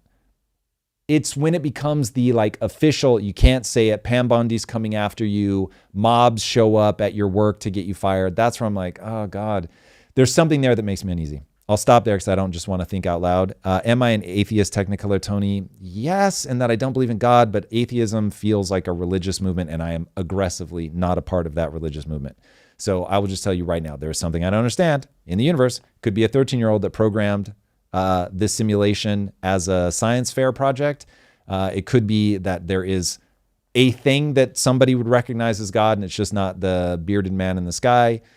So I am humbled by the vastness of the universe. I am humbled by the precision with which it is tuned. There is clearly something that I don't understand. So yeah, atheism feels too like, I know this shit. I don't know this shit. I have no idea. What about the context? This is an additional layer to it of people who are criticizing the Charlie Kirk assassination can even lose their visas now.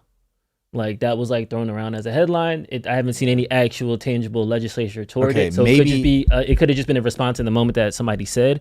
But if that became a thing, is that at least you're here on probation and you've done something we don't like? Are you more comfortable with that? I'm close to being unhinged on immigration, so I don't think this is going to be popular.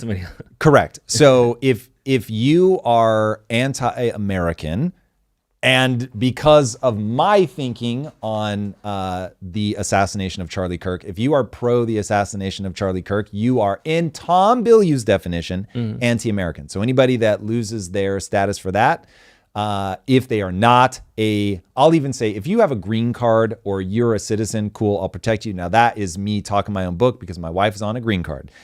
So I'm trying to build some protections. But if you have an unhinged take and you're here on any sort of like work permit, temporary visa, you are Bob Villain and you want to come do your US tour, yeah, I'm all for, they can fuck right off. So take that as my unhinged take. But yes, I do not mind people being denied temporary visas for being, in my personal opinion, anti-American. Now, we should make it an official policy. Criticizing Charlie Kirk would make that anti-American. Depends on the criticism. If you're cheering for his death, yes, that counts for me. If you're like, I hated the things that Charlie said. So, for instance, there was a clip, because I can only speak to the clip. There was a clip of a pastor talking very passionately against Charlie Kirk. Now, let's say that this guy was here on a visa. The part that I saw in the clip, I wouldn't boot him for that. I hated what he was saying. I wouldn't boot him for that. Because people need to be able to say what they believe to be true. And then we need to debate those ideas. But Bob Villain, on the other hand, yeah, no visa for you, Bob. Sorry. That was a death to the IDF guy. He's the death to the IDF guy. He was the Charlie Kirk. Did he say he deserved to die? He called him a piece of shit multiple times. I can't remember if he said he deserved to die, but he certainly said, if you talk like that, you're going to get banged, meaning shot. So yeah, hated everything about that. Got it. I feel like I get the Matt Walsh thing. We can finish it though if you want to. I'm over it. Cool. Yeah, I don't have more to say. I am over it. All right, let's jump into the destiny of it all. And chat, if you're chiming in, let me know. Please tag me. There's a lot of you guys, and I'm trying to play double duty. Destiny recently tweeted, "For the first time in my life, I genuinely scared for my own health and safety. I endured a lot online throughout my career, but never anything to this magnitude. After seeing the owner of this platform, several members of Congress, and other prominent media figures attacking me online, I'm worried I am now at risk for actually developing brain cancer after witnessing how fucking stupid most of these people are. Pray for me." Prayer hands. He had me in the beginning. He had me in the beginning. He is the consummate troll. Now, I think I am accurately representing Destiny's publicly stated views when I say that he has said, in this populist moment, you have to use populist rhetoric, even if you consider yourself to be centrist. So I consider a lot of the way that he behaves online to be kayfabe. For anybody that knows what kayfabe is, this is the WWE, the wrestlers come out, it's like scripted, they're over the top. There's some like reality to it, but for the most part, it's all scripted, it's all fake. So I think even though he's representing, like I think when he gives you a position, I think he believes it. When he goes like over the top, I think it's theatrics, but he is saying things that I think are so unhinged. The fact that people are clapping back on him, I'm not super shocked. So yeah, do I want to see him booted? No, I don't. Do I want to see Hassan booted? I actually don't. Even though I think both of them say some pretty like outlandish shit. Now, I think both of them have outright called for violence. So you seem to be disagreeing with the Destiny thing. I read it as a call for violence. Very open to another interpretation. Hassan literally said, if you care about this, then you would go kill this guy, Rick Scott, I think. Mm-hmm. That feels pretty direct. So those I would say cross some sort of line. What should be done with them? Permabans and things. I don't know. Maybe. I think we're doing. I don't feel like I have. This is so funny to me. It's because it's like it's the Matt Walsh thing. Now we're doing the same thing with the political thing. But I'm saying anybody that calls for, I'm trying to adhere to the Supreme Court has said you cannot incite violence. So anybody, now I'm just saying where is incitement to violence? Got it. I haven't mapped it clearly enough to feel really convicted in my statements. That's why I'm like, I even feel waffly in my position here because I'm not sure where I personally draw the line for incitement to violence. Yeah. I will tell you that I don't believe in the background radiation call for violence. So saying that somebody's Hitler over and over and over, that doesn't count for me. Yep. I agree aggressively that it has a very problematic accumulative effect. Cumulative effect. But nonetheless, I don't think any one person should be singled out for that. When you say, if you believe this to be true, then you would or you should, I don't remember what word he used, kill Rick Scott, that for me crosses a line. Now, on that, I would say, well, because and this is a Supreme Court decision, not a Tom Bilyeu decision, when he says, if you believe this thing, then you would, like, is that enough caveats that we're like, okay, we're going to let people go that far? Mm-hmm. That's one of those things I've not thought through well enough, but I do come back in my mind to, hey, you have to have pretty high walls around civil society. And so is this one of the things that you just absolutely cannot let over the wall because it is a direct enough call for violence? Maybe. And so my mind tracks both of these at maybe right now. I think that Destiny did cross a line. Is it the line to actually prosecute him? I haven't thought through it enough to be confident in my answer there. Same with Hassan. Do I want to see those guys continue to have a voice? Yes. But does that mean that they need to rein it the fuck in? Probably. I think both of them have crossed a line for me where there needs to be some sort of temporary, not eternal punishment where it's like, okay, you go offline for a week or 2 weeks or whatever. For the Rick Scott thing, Hassan did get booted for a week. That makes sense to me. Yeah. Now, should it go even farther? Maybe. Okay, so it seems like there's still a beef there. Like you just think that those two individuals have the clearest cause for violence. I think those two, here's the right way to sum up both of them. Okay. I think they knowingly play with the line, either by temperament or because they understand what this moment is and how to get attention. Do not be fooled. They are both master marketers. And if you think that they're just innocently two of the biggest streamers in the world, no. These are guys that know how to get a rise out of people. These are guys that are trying to find the line. And so that's why Destiny's tweet is, from a marketing perspective, is brilliant. That tweet is constructed. He built a tweet to make you think in the beginning that he's afraid of political violence. And then by the end, you realize that he's just trolling you, which is going to make a certain amount of people hate him. He has talked very openly that he likes conflict. So for him, like, he gets energy out of like this big collision of people being mad at him. He has no problem yelling at people and being in that morass. So yeah, if you fail to recognize that both of them are master marketers finding the edge of what they can get away with, then you're going to be confused by their behavior. Okay, we got a super chat that just came in. Yeah, super chat. Thank you, Miguel Steak and Chains. Miguel said, what is the next right step when diplomacy and takes fail in order to move a cause forward? And talks. What's the right next step when diplomacy and talks fail?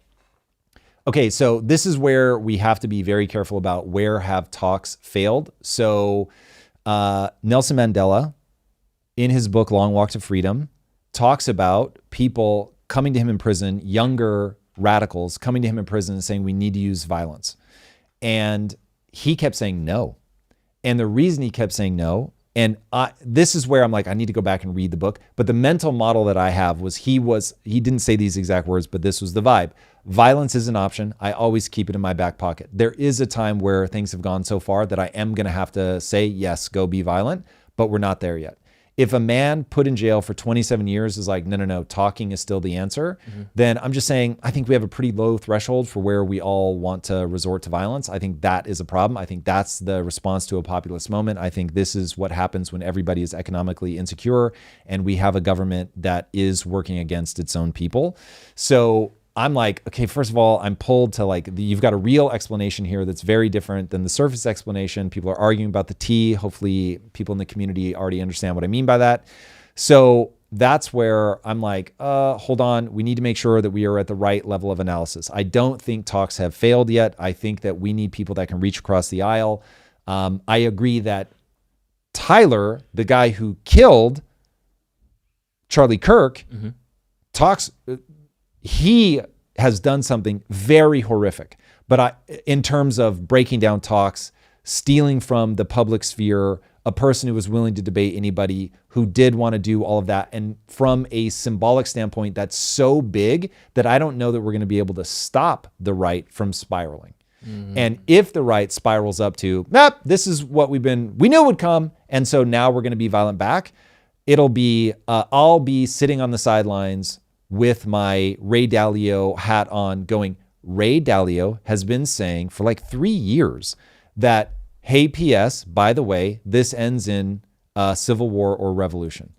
And I think people are getting lost that this is what civil war and revolution looks like. I don't know if they're expecting it to be like it was back when one side wore gray and the other side wore blue and they were shooting at each other in Valley Forge. That's not how it's going to play out now. So that's where I'm like, man, it is very possible that Charlie Kirk's assassination becomes that dot on the timeline where you're like, and this is where everything went in a new direction. And so just like I will advise aggressively the UK government, as somebody who has lived in London for roughly a year, I will tell you there's a pub brawler archetype in the UK that will fight back. If you back them into a corner, I've been saying this privately for quite some time now. If you back them into a corner, they will fight. And they have now been backed into a corner. They're going to fight. Like, don't keep pushing them. So you just saw the peaceful march. There is an unpeaceful march. And so you need to be very careful. The left and right in America are exactly the same. We saw in 2020 that things can break into violence very quickly. And we could certainly see that again. So I would really like to see a Nelson Mandela type figure. I don't expect it, but I would love to see it. Somebody who has the credibility to say, hey, I have been aggrieved. And I'm saying now's not the time for violence. But you have to have somebody who's been aggrieved. So, yeah. So more people say it. So if like Eric or Kirk or like Trump would have came out and kind of had that. Oh my God, Trump, he's not constitutionally capable. I've been very consistent on that point, but he would have been the ultimate person. If he had come into office and said, listen, nobody's been more politically attacked and maligned than me. And I'm telling you, we absolutely must stop weaponizing the Department of Justice. So we also can't pretend that these things aren't happening. So We should tone down the rhetoric. We should. What I would have done in this position is exactly the following. I'm going to investigate all of these people, and I'm going to lay bare all of the things that they did, and I'm not going to put them in prison. I'm telling you right now, barring some revelation that I just can't imagine right now, I'm going to chalk this up to political attacks. I want to get it out in the open because you cannot allow somebody to politically attack without destroying their legacy. However, I am not going to pursue them legally.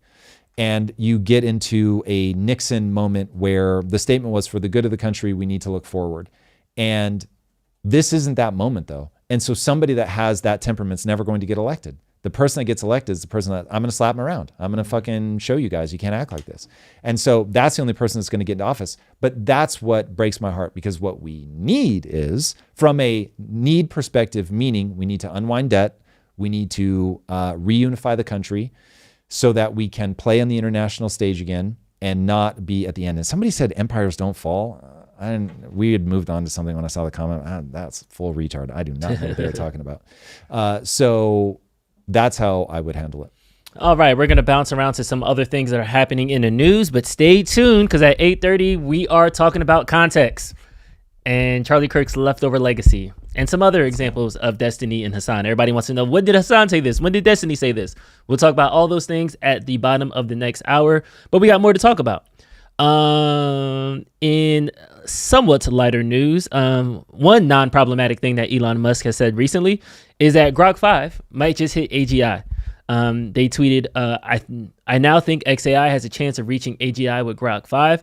Never thought that before. And this is retweeting XFreeze that Grok 4 just smashed the AGI benchmarks, achieving even higher score than its previous high with open program synthesis. Is XFreeze on the Grok team, or is this leaked? What is this? Tech update, strategy, and bold takes. Because Grok 4 is not out. Is it coming out at some point? All right, interesting.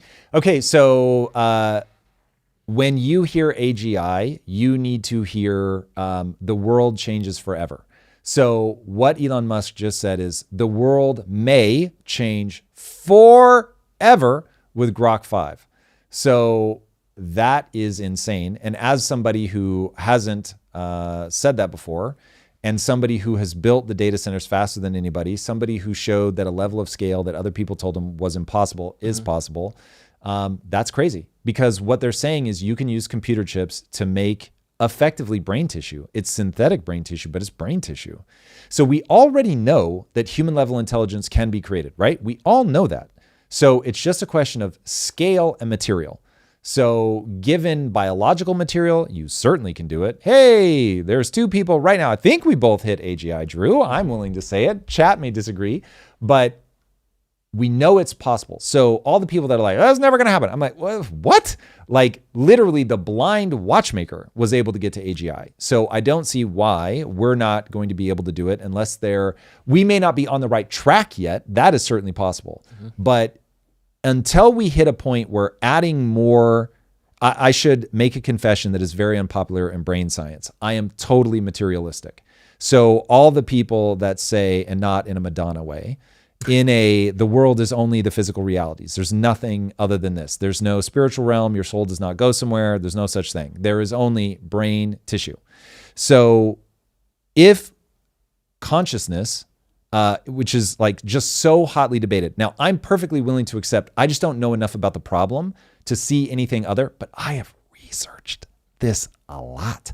So I'm certainly not just like some casual noob, but I'm not, say, Annika Harris, but I've read everything and listened to anything Annika's ever said on the topic, and many, many others. So anyway, consciousness people call the hard problem of consciousness because everybody says that you can't explain it. To me, it is very simple. If you add enough brain cells that coordinate in a very specific way with all these separate brain regions, the result is what we call consciousness, where what they call the lights turn on and you suddenly become aware of yourself.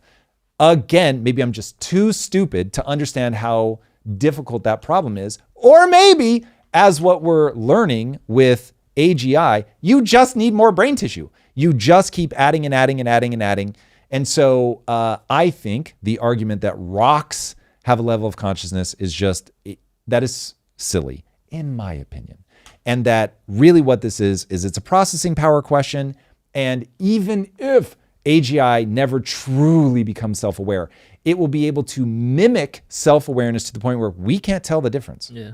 So at that point, does it really matter? I would say it does not. So anyway, this is when you get something that is self-reflexive and can learn by itself. This is what people have to understand. Humans can learn by themselves. Humans can learn by themselves. Okay? So there was a guy named Newton who literally sat in a room and was like, Drew, you know what we need calculus. The bad news is, Drew, calculus doesn't exist. So I'm finna make calculus. What? He made calculus, dude. What? I took calculus. I don't understand. He just sat there and was like, I'm gonna make a whole new form of mathematics so I can figure this stuff out. That's so wild. So now imagine that you can have 1 million Newtons. What does the world look like? We see the world when you have 1 Newton, 1 Einstein. What does the world look like when you have 1 million Newtons, 1 million Einsteins? They don't need to sleep. They only eat sunlight. Yeah, the world's going to be wild. So when he's like, oh, by the way, Grok 5, what's Grok 5? 3 years away? It's not more than that. So you are 3 years away from the world being different than ever. P.S. By the way, I have a new upcoming deep dive this coming Monday, a week from 2 days ago, coming out on like what jobs you need to position yourself for. I wish I had this information before I wrote that. You're going to want to watch it because the world's going to change forever. Maybe consciousness is God. Hard pass, Mr. Mike. Although, hey, I know not what God is. So as long as we can agree that the white man with the beard in the sky is not consciousness, then cool. There's been an interesting survey that Leibniz. Wait. Mad villainy. I am just beginning to learn about Leibniz. Thank you for reminding me that I need to do more research. You are correct. I don't know nearly enough about him. What's Leibniz? He was, oh God, Mad Villainy. Can you, we can just ask chat. Who was, let's go back. I don't know how to spell it. He say what? He had a perm. He had a perm. Oh, Jesus. Look at that. Look at that head of hair. Go ahead, Leibowitz. He was. Not Leibowitz. Annie Leibowitz was a photographer. It sounds like you're talking about Gottfried Wilhelm Leibniz. In who he was a German polymath, philosopher, mathematician, diplomat, and historian. Man, I miss the old days when people were like about a whole bunch of different things. Nobody wants that in today's world, Drew. He's one of the towering figures of the 17th century, often mentioned alongside Newton, Descartes, and Spinoza. Key contributions: mathematics, co-invented calculus independently of Isaac Newton. Leibniz's, so that's what he's saying. Like basically, don't leave out your boy when talking about the invention of calculus. Leibniz's notation. This is where we get into stuff I don't even understand what it means. Cool. There you go. So he independently also created calculus, which is wild. There it is. Okay.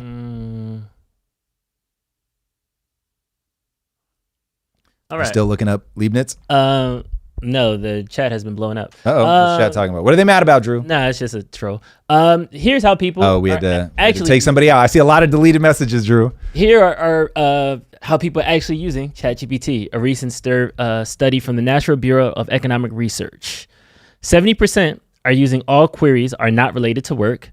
So wait, what is this? This is from the National Bureau of Economic Research. So basically, people are talking to chat at work about non-work related stuff. As an employer, I love all this. This is fantastic. Among work-related messages, so the other 30%, the most common use for ChatGPT is writing. Writing inquiries made up 42% of work-related messages and 52% of all messages from users. About 49% of all queries were classified as asking for guidance, advice, information. 40% of the messages were classified as doing or asking the chatbot to complete a task. Female users contributed in more than half of all queries. However, like 51% or? However, it is worth noting that the study determined this by classifying first names as masculine or feminine. Okay. So it could have been a Julia, and if it was a dude, then they would have probably called it a woman. Yeah, fair. I'd need to know. If it's like 78%, then it's like, okay, this is not going to be a name classification problem. If it's 53%, then sure. It could just be like Terry, could go either way. Yeah. And the youth love AI. Half of all messages were from adults under the age of 26. And then this is like a visual breakdown. AI is historic, man. Yeah. Bro, we got somebody. We got to kill him off. We have to kill him chat. off. Yeah. Like, what the fuck? So, chat is being weird today. Esoteric Dichotomy said that. And yeah, I don't know what that is. Oh, that was probably from the burner account. He came back. he came back reloaded. Hilarious. That's awesome. That's funny. We got to get some moderators that can help us like kill him off. Anyway, if anybody by the way, just anybody wants to be a moderator, hit up the Discord. Hit us up in Discord. Discord link in the description. Okay, nothing surprising though from the AI survey. I think that what got me was a lot of the how-to advice. Teaching, tutoring, creative ideation, that was 28%. I use it usually for writing and seeking information. So they're like, hey, how do I do this, chat? I think that that's like an increasing one that we don't necessarily talk about as much. Yeah, AI is it is revolutionary. It is, if you know how to use it, it will make you smarter, more powerful. If you don't know how to use it, it will dumb you down. But if you understand the deep laws of mathematics and then somebody gives you a calculator, it is a good day. If you use a calculator but never understand the laws of mathematics, then okay, it's maybe not helping you in the same way. But when you're trying to track cause and effect, AI is a phenomenal way. And by the way, if you treat AI as being completely sus, your life is going to get better. So for instance, I've really been trying to figure out, like, is it true that the left is more violent than the right? And so all the initial studies are going to be like, nope, right's way more. And then I was like, but wait, some of these organizations are like notoriously left-leaning that you're getting data from. And chat's like, no, it's not. What do you mean? And I'm like, bro, I would like you to do a sentiment analysis on the internet and tell me that that there aren't very credible voices that are saying that this is like a way, way, way left-leaning organization. And they come back and be like, yeah, you're right.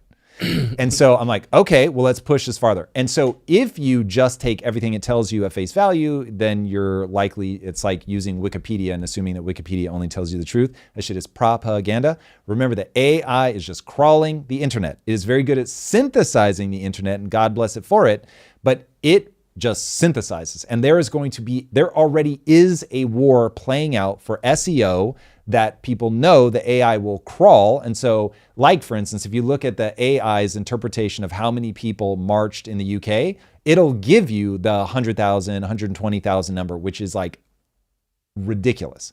And if you ask the AI, well, hold on, we know that this bridge is this big. We know that it's this long, this wide. We know that a person takes up roughly this much space. So when you look at the pixel density of the people on that bridge, run the mathematics. And then the AI will be like, yeah, I estimate a way bigger number. And so it's like, okay, AI, help me understand then why you're saying that. And it will sketch out. So people need to understand this, going back to the physics, AI works in a knowable-ish way because it's certainly black boxy, but like you can understand how it's getting its information. You may not understand how it does the synthesis, but you can understand how it gets its information. So anyway, be a little bit careful, challenge it, et cetera, et cetera. Yeah. All right, heading over into economics news. The Fed is set to announce their first rate cut in 9 months as Trump continues to push for influence.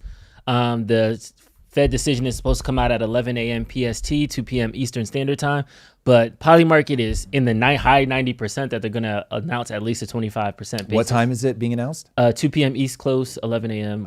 Our time. Let's go. Yeah. I asked again, stock market just hit an all-time high. It surpassed 6,660 for the first time. Is this Fed cut going to help us? Well, so we need to define help us. Remember, we are in fiscal dominance, which means no matter what the Fed tries to do with the rate, it's ultimately not going to matter. You'll get like these temporary blips, but because the stock market, asset values in general are simply a measure of sentiment. in the short term. So once you understand it's just a measure of sentiment, it's like, well, a rate cut is going to make people feel some type of way. Now, it may not make them feel the way that you're expecting because of like broader things that they're worried about, but a rate cut is going to trigger a response. So, and if it triggered no response, that would be a response that people would interpret and be like, whoa, wait a second. What does that mean? Does that mean that people don't have faith in the economy? Which, yes, P.S., by the way, if you lower rates and people are like, no, then that's people going, there's a bigger systemic problem and we're not responding to the rate cut. That would be a data point unto itself.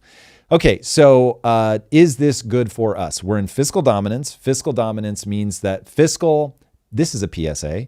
Fiscal dominance fiscal means government. So governmental spending. In colloquial terms, people have started using fiscal just to mean monetary. It means government spending. So when we say fiscal dominance, we mean government spending dominance. Government spending controls the economy.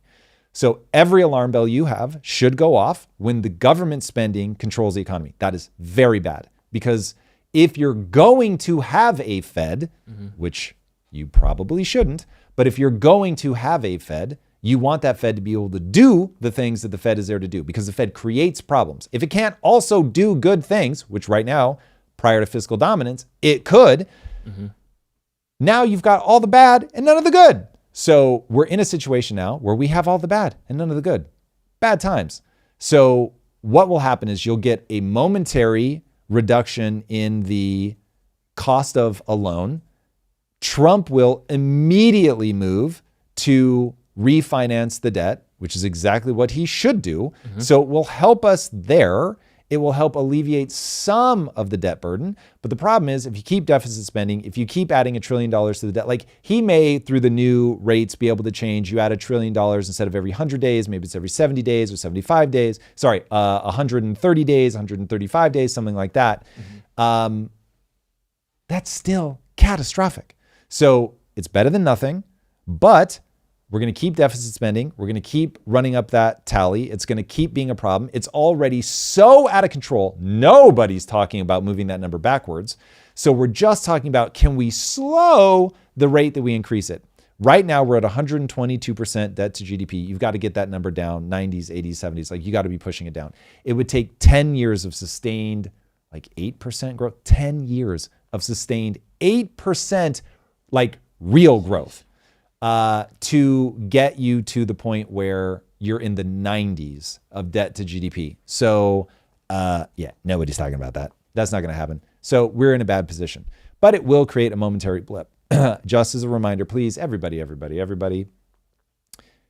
you have to be in assets. If you don't own assets, I won't tell you what assets to own, like do your own research. I am not a financial advisor, yada, yada.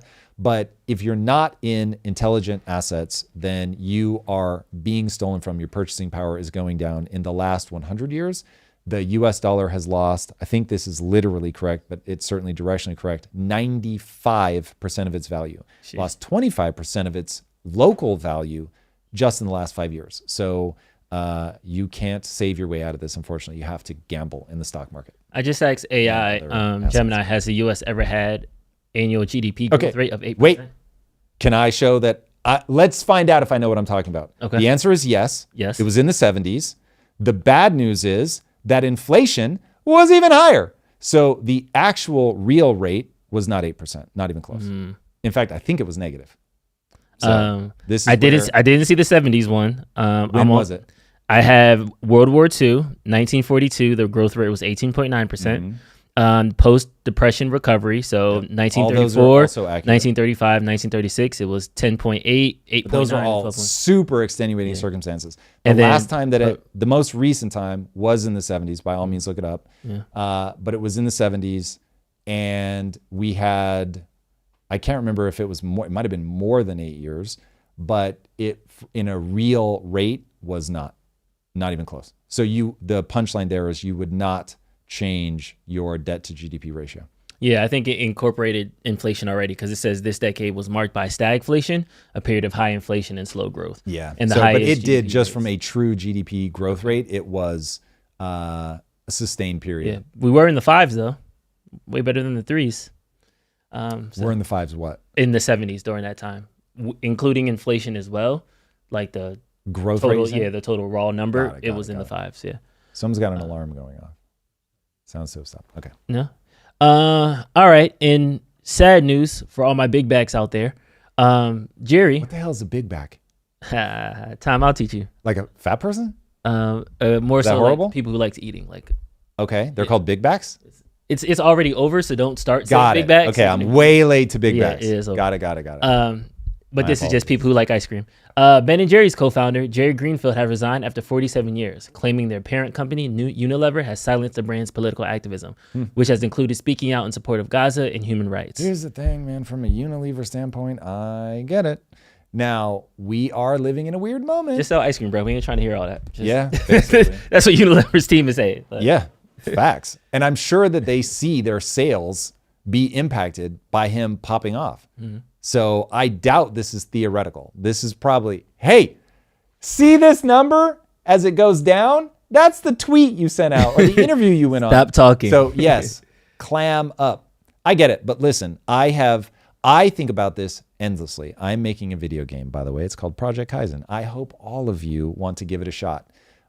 It is one of my deepest passions in life. I mean, really, really, I love building this thing. But I do worry that when we go to launch it, there are going to be people that don't want to touch it because they're like, I don't like this guy's take on XYZ.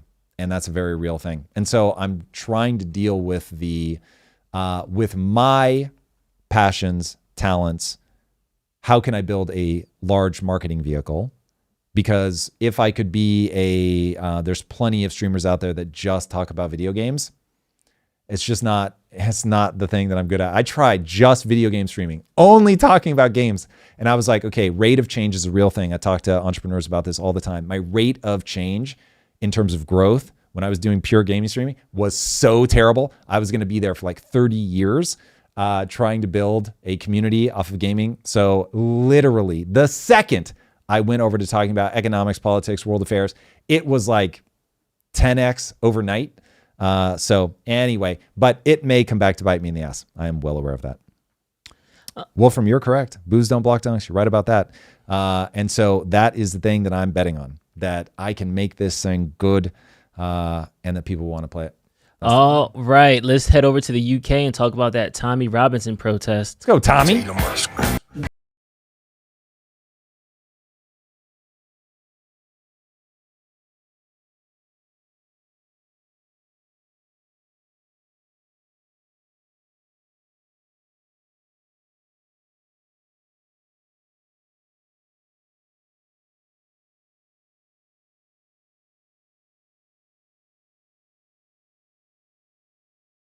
It's still going.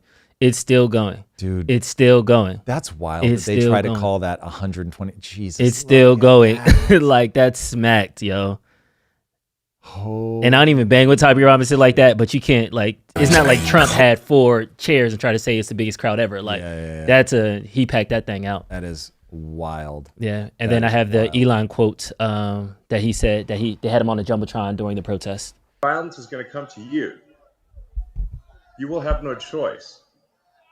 You're in a fundamental situation here where whether you choose violence or not, violence is coming to you. You either fight back or you die. You either fight back or you die. Somebody should send this to Matt Walsh so he could get fired from his company. Yeah. So this is where we get into, again, if somebody wanted to use my own words against me, while I think Elon was strangely performative in this, and I wouldn't focus people on the like fight or die thing, but I will say values is where you have to make a stand. Yeah. So anyway, be careful with your immigration policy, everybody. And I mean, everybody around the world, just be careful with your immigration policy. Immigration is a values vote. And if you're not careful with that, you're going to have a problem. And so we're seeing it play out all over Europe. It's really, really crazy. And that was the purpose, because I got mixed reviews on whether it was anti-immigration or free speech, but I feel like it was immigration. and not like a free speech. What he was talking about there in that moment was very specifically about anti-immigration. Got it. Okay. But when you play the longer thing, he talks about both. So he talks about free speech. It might have been from him that I heard the 30 people a day stat. Don't quote me on that. I don't remember clearly. But yeah, they talked about both. Yeah. I know immigration is kind of your hill to die on. You just did some international travel with the family and kind of coming back, you've seen the collision of values kind of up close.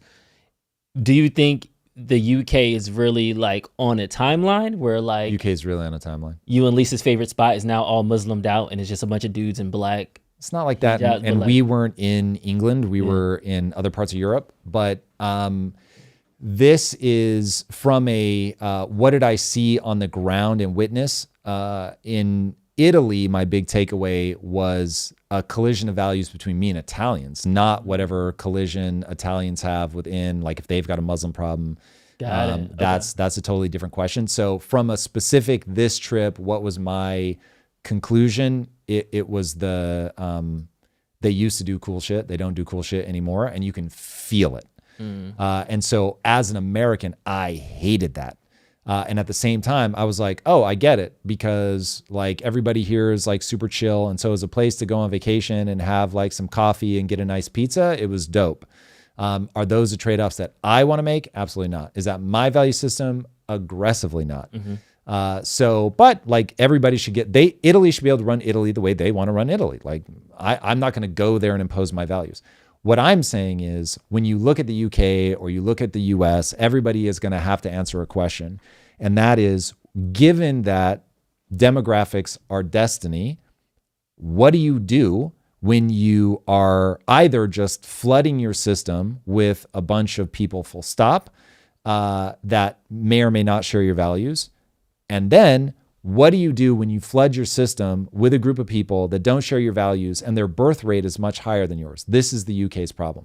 Now, we need to fact check what I'm about to say, but I'm pretty sure the following stat is correct. 40% of school-age children in the UK are Muslim. Now, if that's true, it doesn't take a genius to figure out that as older native, as they call them, British people die off, they're going to be replaced by Muslims. So it's like, that is what it is. And if that's what you want as a country, great, you got it. And the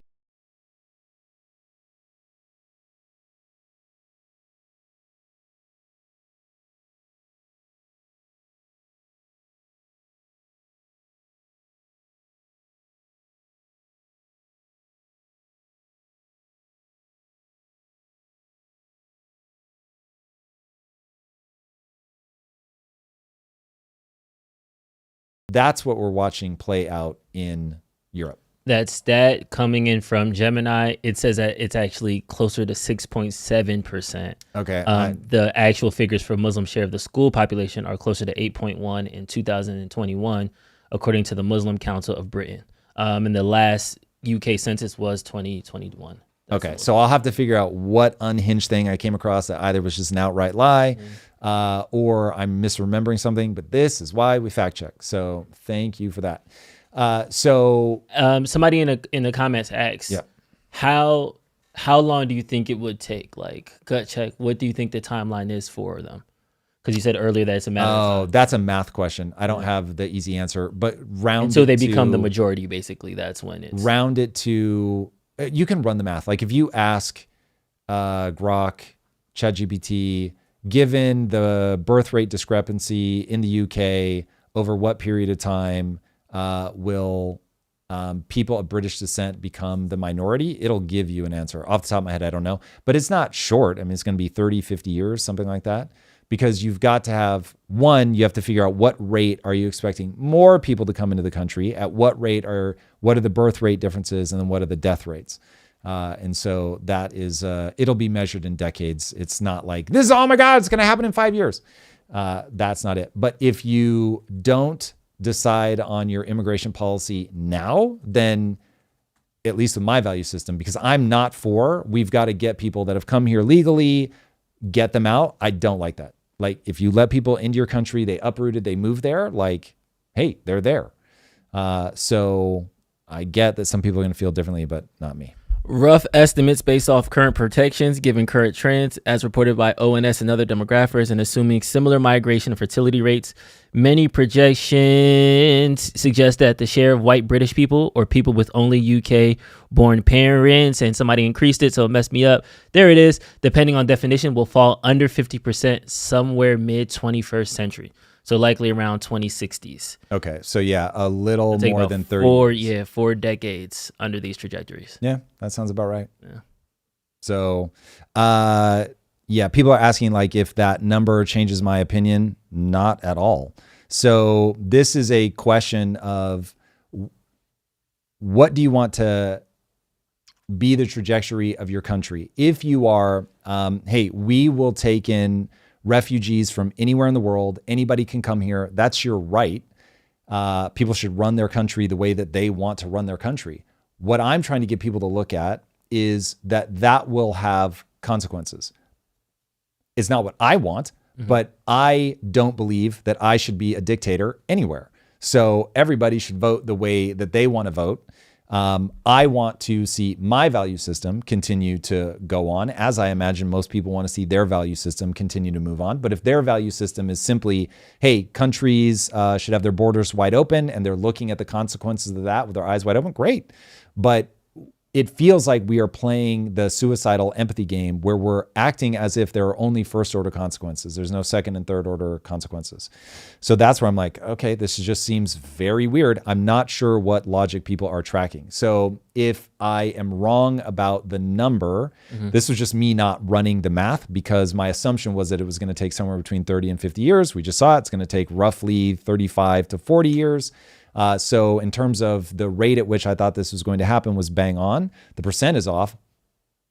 I'm glad that we have updated percentages because there's no reason to be thinking from wrong facts. But I'm talking about the second and third order consequences, period. I'm getting a couple questions. It's the same question over and over. What are their values? What are the immigrant values? Somebody said it's going to be different for every immigrant. But if you're looking at, so let's be careful to differentiate between Muslim and Islamists. So if a Muslim comes in and they want to be secular, no beef with that. Great. You're part of a secular society. You're moving to another secular country. No problem. If you have an Islamist who they want Sharia law or even just want to enshrine religion in the government, now we've got a problem. So you can round Islamists to Sharia law. I am certainly not somebody that's going to be able to give you an intelligent breakdown of Sharia law. That's why my stance isn't pro or anti-Muslim, Islamist. My thing is, this is a question of a collision of values. If you've got your eyes wide open, you're like, yeah, we understand. And that's exactly how we want to move. Well, great. But what I'm saying with what's going on in the UK is that are people who feel alienated from a values perspective, that don't feel like they're being listened to. They took to the streets for a reason. They feel some type of way. Now, if you're mapping them to racism, I believe that you are misunderstanding the problem. I believe that the second people have different races but the same religion, boom, they get along instantly. They get along like a house on fire. They suddenly realize, like, even if they thought they were racist, they suddenly realize, wait, we love the same God. I'm way more into this person than the person who looks like me but hates my God. I'll take that bet a fucking 1,000 times out of 1,000. Somebody will have way more love, camaraderie, connection with somebody who shares their values, their religion, than they will and doesn't look like them, than they will over somebody who does look like them, but hates their God. Like, that's wild. Like, look back at history. How many Irish people had to kill other Irish people before you realize this is not about race? It's about values. It's about values, values, values. Yeah. All of human history. People kill people that look just like them. The French were killing the English. The English were killing the French. They're as white as can be. Tom, I understand that, but you're assuming that these people have different values because you can't see the collision happens when you have different values. So it's not even like an assumption. It's like, what's the thing that's access to resources or values? Those are your options. So like Germans killed the shit out of a whole bunch of white Russians. Again, I'm taking the religion, the race, and all that stuff out of here. But But I'm saying, so I see comments saying that I'm racist, and I'm like, people are going to be confused because they think I'm talking about race, and I'm not. I'm not even talking about race at a functional level. So when people start making this about race, I'm like, Jesus, I want to ram my head through a wall because I'm like, you're going to mess this up. If forget me, whatever. I am a small voice in a very large world. If people have this discussion at the level of race, they will mishandle the fundamental question that Europe is being asked to confront right now today, that America will be asked to confront moving forward. And that is, how do we determine who to let into the country? Do we make that determination, borders wide open? Do we make that determination based on you're good for business? Do we make that determination based on values? You have to answer that question, because values are the thing that hold the country together. In fact, the left and the right are heating up. I don't think that's about race. I think that's about people that have different values. So anyway, it is so easy for people to talk about race and not values. Technicolor Tony, well, Trump just stripped 400,000 immigrants of their legal status. What do you think of that, Tom? These are people that were allowed to be in the U.S. and then their status got withdrawn. It depends. So I don't know enough about the story. I don't know anything about the story. It's the first time hearing about that in particular. If he is stripping their status if they already have a green card or they are a citizen and he's trying to downgrade them, problem. If he has a blanket policy that is designed to address a discrepancy in values, great. But I don't know by what metric he is using to say yes to these people, no to those people. It's a temporary status of Venezuelans, Cubans, Haitians. I don't know if there's anybody else in the chat, but so basically he's just saying, look, we let too many people in. I got to get a whole bunch of people out. They had temporary status beforehand, so they weren't included of the millions that were coming in over the border that are illegal. These are people that are registered and things like that. Yeah, those seem like the last people that you want to think about, go after. You want to find the people that are here illegally.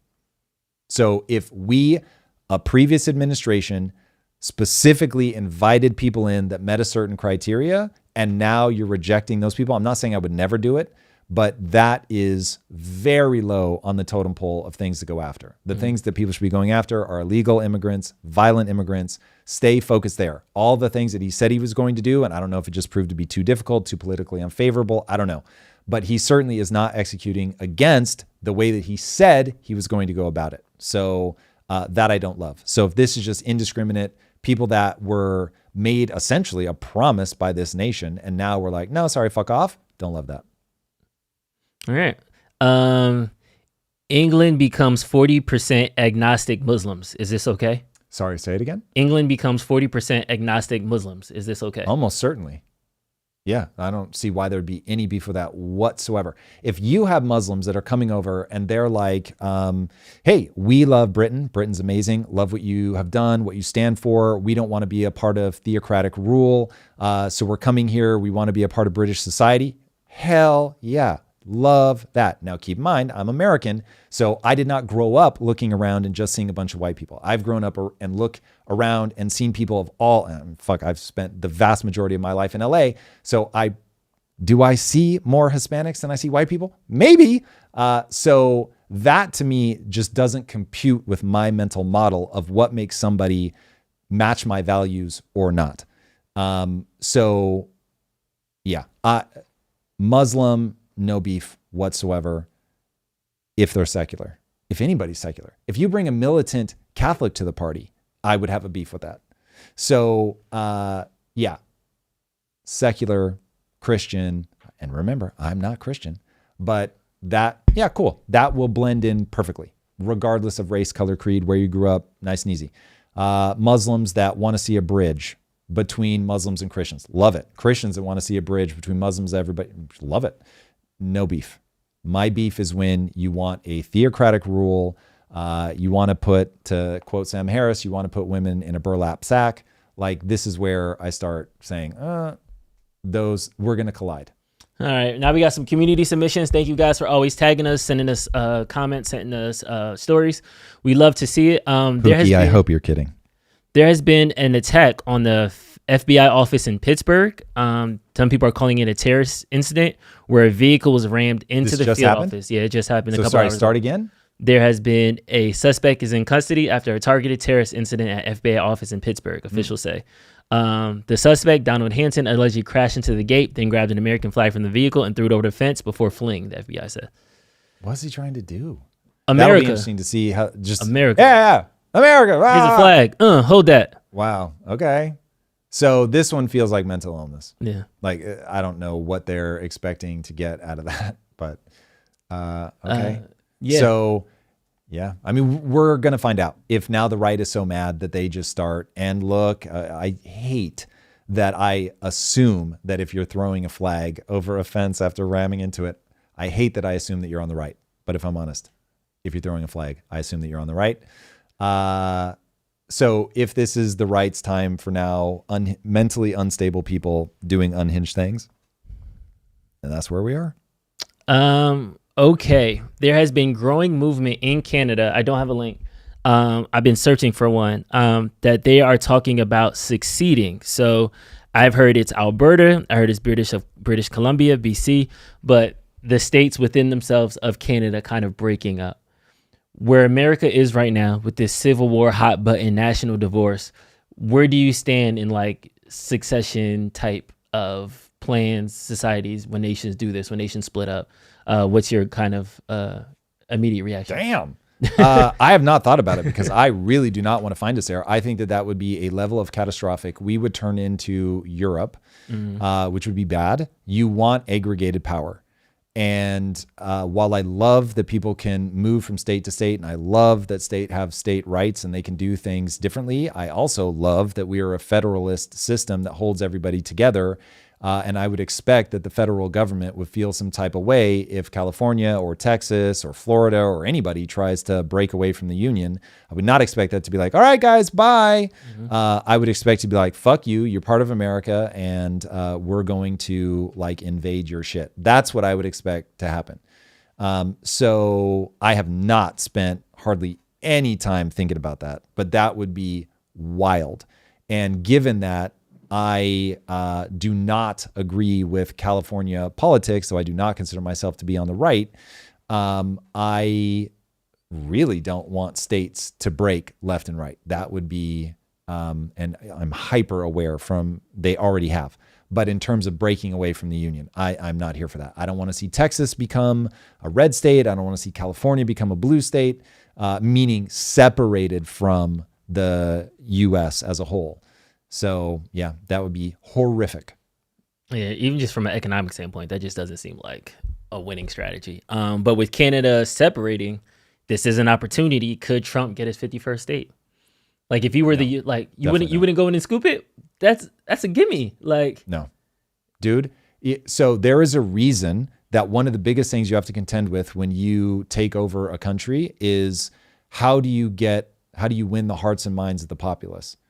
And if Canada doesn't want to be the 51st state, you have an unending, violent nightmare on your hands. So I have seen no indication that any meaningful part of Canada wants to be a 51st state. And so I always thought that was the dumbest trolling in the world from Trump, because it is just going to set their teeth on edge. And hey, look at that. The guy that was going to win the election on the conservative side ends up not. I think in large part because they reacted so violently to Trump being an asshole and saying that, no, you guys are the beloved 51st state. Like, that makes them feel like you're the little bro, like you're part of us anyway. You don't have your own culture. You don't have your own identity. You don't even have your own government. That was so dumb. I see this a lot with like alpha E types who like it is as if they don't understand other people have an internal narrative. And if you can't help them have an internal narrative that makes them feel good about themselves, it's never going to work. This is like us and China, right? We both have to be strong, but we can't go expect the other person to kneel before us. Fuck China if they think we're going to kneel before them, and fuck us if we expect China to kneel before us. That's not the part of the timeline that we're on. So people have really got to get their heads on straight about the way the human mind works. So yeah, prattling on about Canada being the 51st state is dumb. It will have the exact opposite effect you want it to have. If they did succeed, now Canada is 3 separate countries.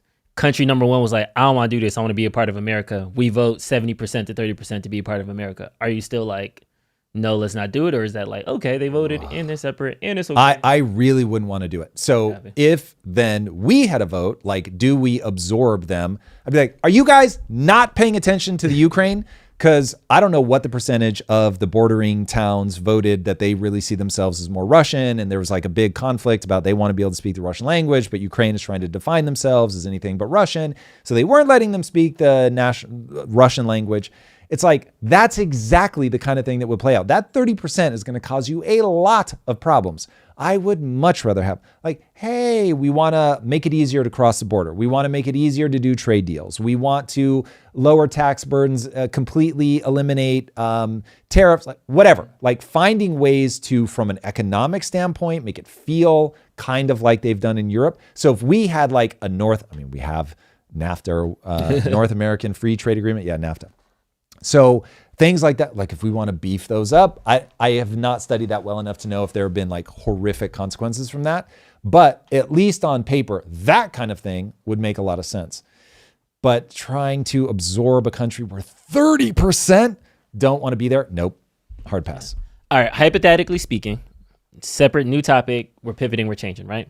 5-Car Charlie says, Tom, did you see the interview with Kathy Fitz on DJ Podcast? No. She claims that none of these syllables have I ever heard together before. Play with me with the thought experiment, though. She claims that the debt isn't an issue because the U.S. has $500 trillion in untapped resource assets. You lost me at hello. If true, does your opinion change? So somehow she say, we have rare earth minerals in Montana. We just never built out the mines for them. We have oil reserves that we don't do because of regulation. Yep. We can pull all these levers and it's $500 trillion in total assets, hypothetically speaking. Yep. Okay. I hope people can predict my answer on this. And it goes like this. The only strategy that we have been left with is to grow our way out of this. I'm far more confident that AI is going to usher in something like a productivity utopia than I am that we'll discover enough rare earth minerals and all that we're going to be able to grow our way out of this. That isn't the problem. The problem is that right now you have an economic structure that forces people out of housing, the only asset that they understand, into gambling in the stock market, which is a modern miracle, but is still gambling. And it plays out over extraordinarily long periods of time, and you cannot live inside of your investments. So we have completely corrupted the economic system because while we force them into that, we then steal their money through inflation. That to me is immoral. We have an immoral structure. And so if we want to say something akin to, listen, I should be able to steal from you, Drew, because I'm going to teach you how to make more money than I steal. It's like, what? Like, stop stealing. Then if on top of that, you want to do all these things that also grow, great. But you are doing a thing that is structurally immoral. So that is my beef with that. I also don't think it's going to work. I don't think that we're going to be able to grow our way out of it. It is just too big at this point. You have to do a beautiful deleveraging, which is the very shorthand way of saying a whole bunch of painful things that is going to be essentially politically impossible to get people to vote for, which is why this problem continues to go. But should we be making ourselves more self-sufficient? Yes, we are not in a globalist moment. We are now in a populist moment. We are going to be defensive. We are going to contract. So we need to bring a lot of high skilled manufacturing labor back to the US. We need to decouple from China in an intelligent way. We cannot, certainly not anything to do with our modern way of life, nothing to do with pharmacology. Why does that word seem so weird all of a sudden? We can't let our drugs be tied to China. We can't let our war materials be tied to China.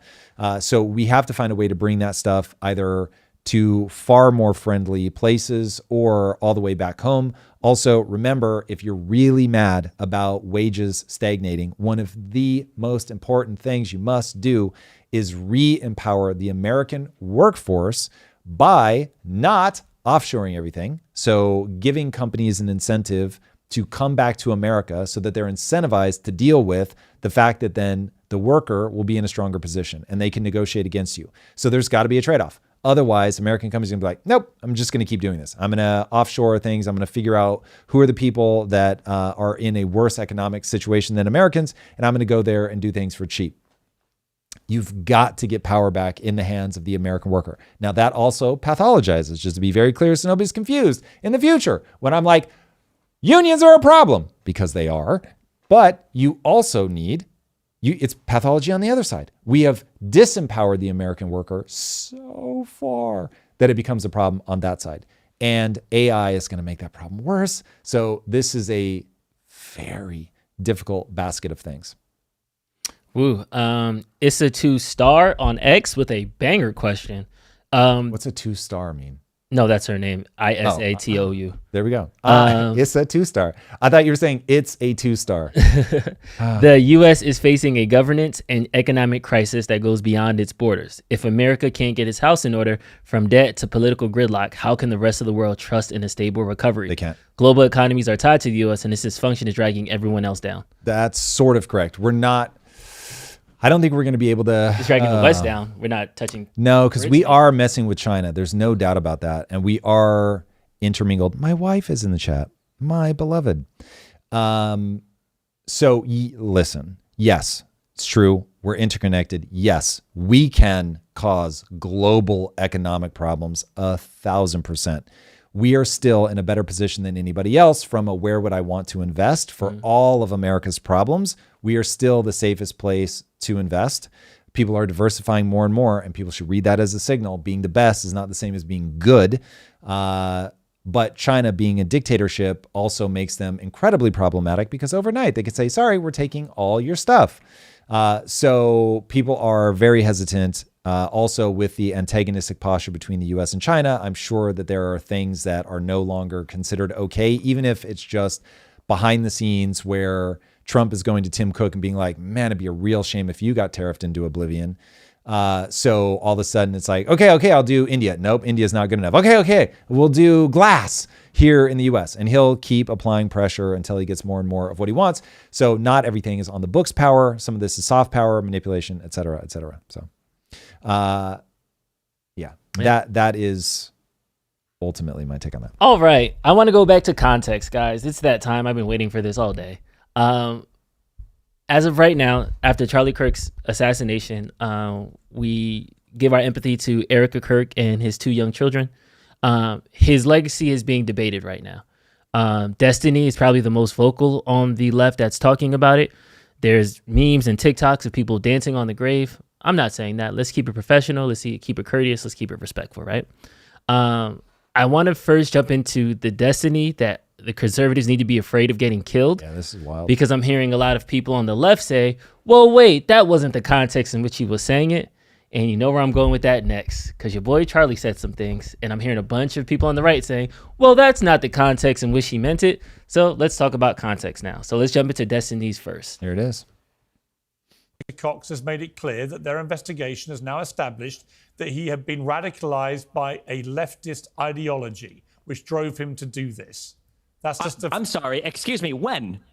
Yesterday, he said that. No. When was he radicalized? In the 6 months that he did remote college? Not I don't know when he was radicalized, but I do know. What you just said I do is not know true. the very reasonable sounding governor of Utah has made it clear that the he hasn't made it you may clear. not want he to said hear this is this. an ongoing investigation. You may not want to hear it, hear Destiny. But the reality is, the investigators, according to the governor of Utah, have established that he was radicalized to a leftist ideology that drove him to murder Charlie Kirk. Now, let me just ask you. That's just not true. Let me just There's ask no you. way to deal with it. Okay, You're living in a accusing the delusional governor fantasy. of lying. Yeah. That's your prerogative. But sure. I don't know. So there's no way, with the information that we have now, there's no way, in my opinion, to believe that this guy wasn't radicalized by trans ideology.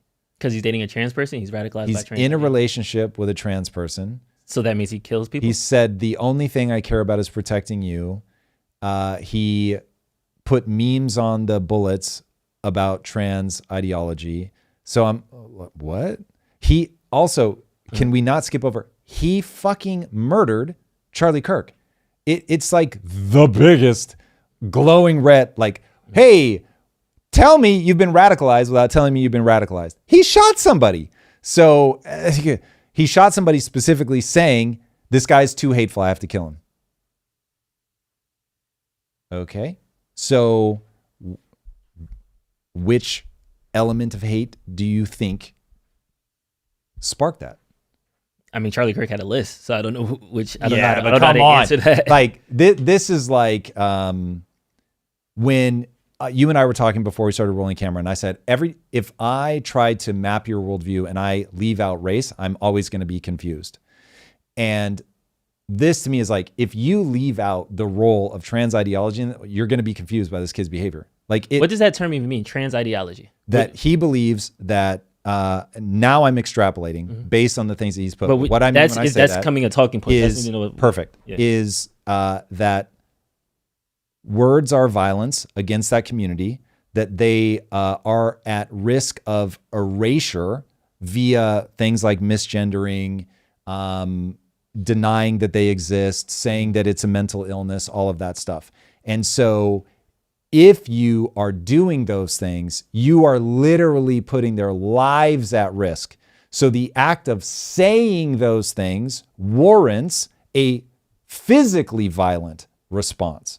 That, when I say radical trans ideology, let me be very clear. Radical trans ideology, that's what I'm talking about. Now, when I go, what just happened? Somebody who was dating a trans person killed somebody literally who's known for talking about trans issues and has said that they think this person's hate has just reached a level where they have to do something about it, then I'm like, oh yeah, that all makes sense. If I try to map it to something else, it becomes far more confusing. Now, if his roommate is black and he's like convinced that Charlie Kirk is racist, then okay, then I could buy it. But as far as I know, he's not. I don't know that, so I suppose. But I haven't heard anybody talk about that, so I'm guessing that's not the case. So again, it's possible. That's why I say the information that we have now, Occam's razor, is like, that's the read. If over time more information comes out and it's like, no, it wasn't that at all, it was totally something else, the tweets were faked, or that the hatred really was something else, and the guy just comes out and tells us, no, that's totally coincident. I hated him for this. Okay, cool. Then I'll be like, okay, this is the thing that he hated him for. But the simplest explanation is usually the right one. Turns out to have been somebody with a leftist ideology who wanted to shut up Charlie Kirk. Would you condemn that?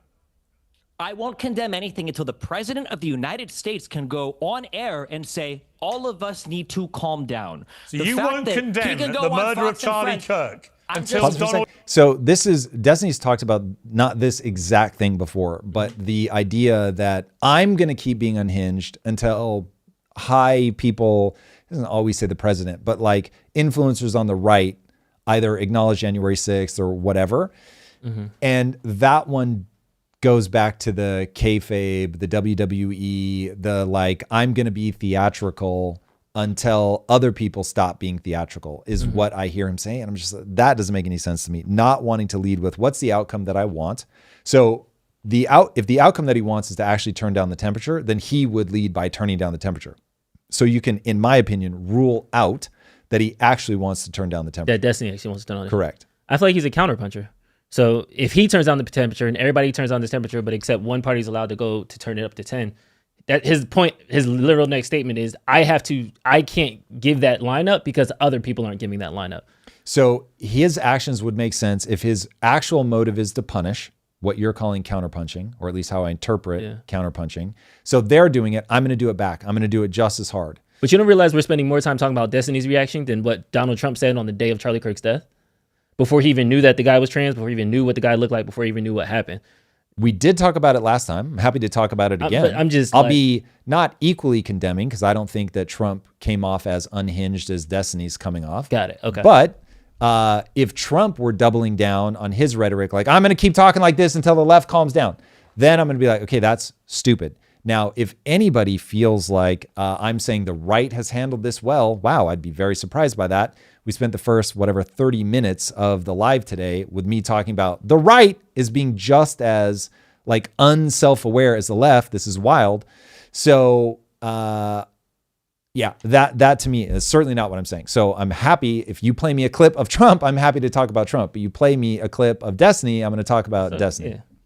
Yeah. I was just using Destiny's point to explain it. So we could jump in. But Destiny's point from where I'm sitting goes like this. I'm not going to turn the temperature down until they turn the temperature down first. That to me says he's not somebody who's actually interested in turning the temperature down, or he believes the only effective strategy with his passions and talents, the only way to actually get the temperature turned down is first to turn it up to make everybody so hot and uncomfortable that finally we'll turn everything down.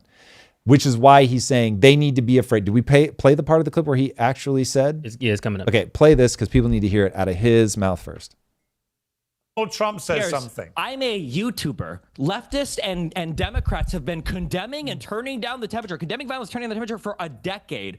Donald Trump can't go on TV and say, all of us need to calm down. Right. Can you tell me why he cannot? Why tell would you his expect side to calm anybody, down? Destiny? You can't answer that. Can you answer that question? Why can't Can Trump you go answer on TV this and say, question? all of us should be less violent? Why do you can't think? Trump say that? Why do you Why think? is your behavior contingent on Donald Trump? Insane right now. Why do you think? Your No, let me behavior ask a contingent question. on Donald Trump? Let me Why ask is a that? question. Because he's the president of the United States of America and the leader of the opposing Destiny. political party. Destiny. Let me You just. have a huge audience of young men who I'm a listen to YouTuber everything you have to who say. has more So young when men you, following it him. doesn't Who matter. has You have a more young- huge it doesn't audience, matter. and because This of is the fact that world you have a I'm huge living in, audience, and you your have brain a has been responsibility broken by to online not rhetoric. turn. No, And it your hasn't. brain It has hasn't been been broken. I destroyed actually care because about the people country bullied you on and want to Twitter. bring people together. If You do then the you should tell opposite. Donald You Trump to tell represent the people worst to of us, be Destiny. Flash out the crime statistics? Not exactly like. You need conservatives to be afraid of getting killed when they go to events so that they look to their leadership to turn down the temperature. The issue is right now, they don't feel like there's any fear. Like, I don't know. It's like memes. It's just memes to everybody, I guess. I don't know, bro. I don't know. I don't care. I'm playing video games. Okay, I'm done. You need conservatives to be afraid of getting killed when they go to events, so that way they look to their leadership to turn down the temperature. Yeah. Is that a call for violence? Probably not. If he had said what may be a more accurate thing that he meant, apparently people on the right need to go all the way to being afraid of dying before they'll turn down the temperature. If that's what he meant, okay, fair enough. I can see an interpretation where that's actually what he was trying to say. But yikesies, the way that he actually said it leaves way too much room for interpretation.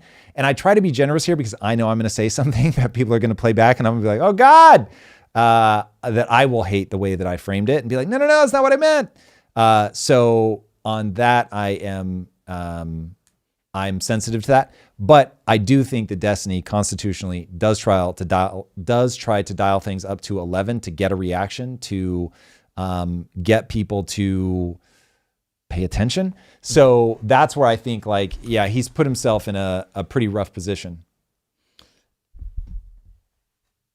Let's say hypothetically, right? Destiny gets popped tomorrow. Can we define popped? Killed. Okay. Shot in the neck in front of everybody. Do you think the reaction that people have had to Charlie Kirk would be equal and proportionate to the reaction that they would have if Destiny were killed? On the right? In general. Probably. There'll be people laughing, dancing, Yes. retweeting. Yes. There'll be people saying this is very serious. We need to turn down the temperature. Yes, for sure.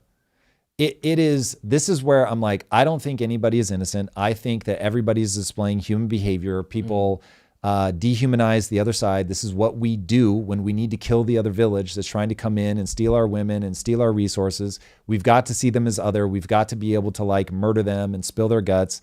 And I really, really like Mike Benz a lot. And I think that he's doing a great service to this country. But his response to when Charlie Kirk was killed, he said, I want them, the people that did this, might have been the way he said it, but I want them to see what their insides look like. Like, it was graphic. This was somebody who wanted unspeakably bad things to happen to that person. That's the human response. Like, we go to a place, like if you did something to my wife, I'd be unhinged. Dude, unhinged. You couldn't kill that person painfully enough if they murdered my wife. Yeah, that's bad. That's bad. And I shouldn't be able to make policy. But in that moment, Do I know myself well enough to know, yep, I would be an unhinged lunatic? Yes, I would be an unhinged lunatic. So we have to put ourselves in a position where we understand this is what the very flawed human mind is like, and be very careful. So people would cheer and celebrate if Destiny died, and they would feel justified. And it's the fact that they would feel justified that makes me go, geez, we're going to be in this loop forever. And this is why when countries break bad, they're off the rails for like 100 years. We got one in the chat. Pork roll, let's talk about it. I can't listen to this. Destiny is an actual fascist ghoul. Anyone defending him is absolutely vile and evil. Do you think he deserves to die, Pork roll? Whenever you want to, just gonna wait. Whenever you want to answer in the chat, that'll be awesome. But isn't this the hateful rhetoric that people are playing? Yes. That the left has said that has caused this violence that we don't want to happen because we shouldn't feel about this. Yes. It seems kind of like when you guys do something, I have a problem. When we guys do something, it's okay. When we get a problem, you guys say it's okay. You don't. Nobody sees this as just a big ass mirror. Like it's a Spider-Man meme. This last week and a half has been the Spider-Man meme everywhere. It's people just pointing to each other like, huh? Like. I'm looking for Pork roll. I'm not seeing a response. Oh, Somebody wants him to run for president, though, so somebody agrees. Okay, so yeah, I don't know if he dipped out already or if it's just a run and gun. He's not responding. Pork roll president. That's hilarious. Data Newt. That's hilarious. And he's probably from Jersey too, because we call it pork roll. So that hurts me personally. And anyway, I say all this to say that I think that yeah, still not seeing anything in the New Testament. Jesus warns us about being hypocrites. And I remember being in like church as a wee little boy, and my 11th-year-old mind was like, why did he use hypocrites? He should have used bigot or racist or bad person or murderer. But he always uses hypocrite. Let us not be a hypocrite like them. And I'm starting to realize the older I get that really is the true sin. Like that's the true thing. It's when I feel a type of way, I have all these rules and rules of engagement, and this is how you're supposed to act. But when I do something hurtful to you, I don't care about that. You'll be okay. You'll get over it. It's because you deserve it. It's justified. You're a criminal. You're a leftist. You're a trans. You're all these other, and that's why you die. But then when somebody happens on your fault, on your side, and they say the same thing, it becomes that. So I just want everybody to just be sober for 2 seconds. You can call me whatever you want to call me in the chat, but before you type, just for 2 seconds, just think, if Destiny died and people on my side were dancing on his grave and lawmakers were calling for eradication of free speech, and there were clips and videos and all these types of things, how would I feel? How would I internalize that? What would I do next? And I think that thought exercise would help a lot of us in this moment. Ipso facto, I'm done. I'm off my soapbox. It was a good soapbox. I support every word. Drew for president. Nah. I support every word, Drew. Yeah, facts. Ipso facto. Now, Destiny has been canceled from Twitch. Those that follow Destiny know that he hasn't streamed on Twitch in like years. Really? Yeah, he's been on YouTube and Kick. So like him kind of retweeting this is just as bad as his like brain cancer because of how stupid you guys are tweet.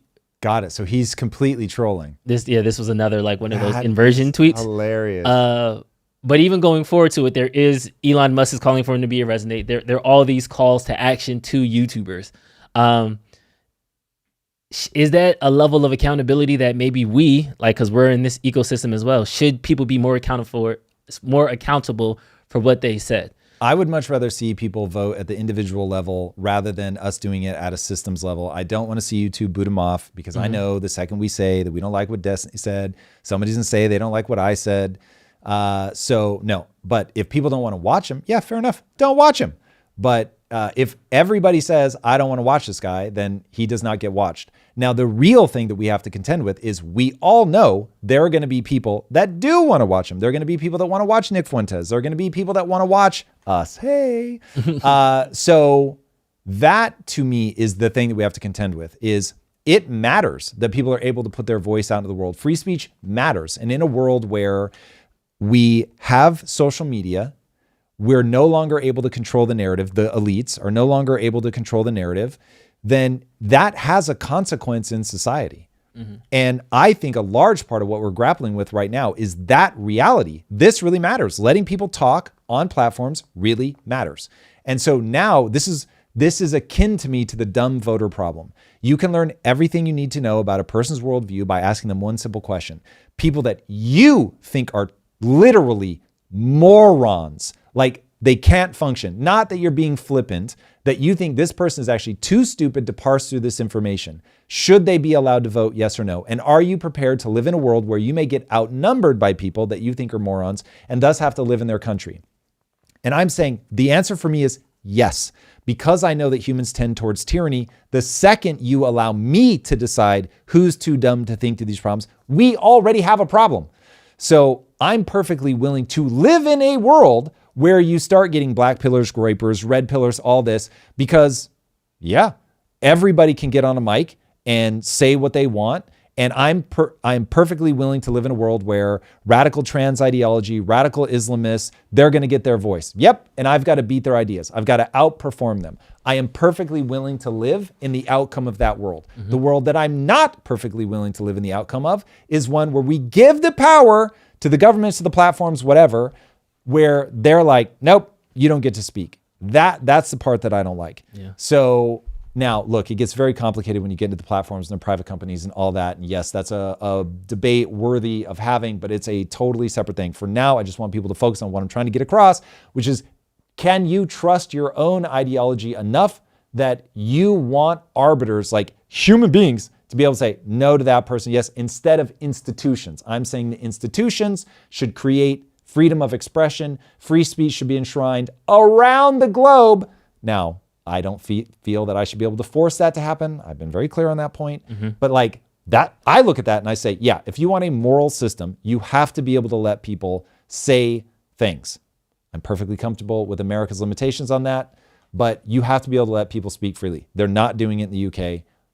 You're living in the only country right now, and I'm saying this to Drew, you're living in the only country right now that has enshrined freedom of speech in their constitution.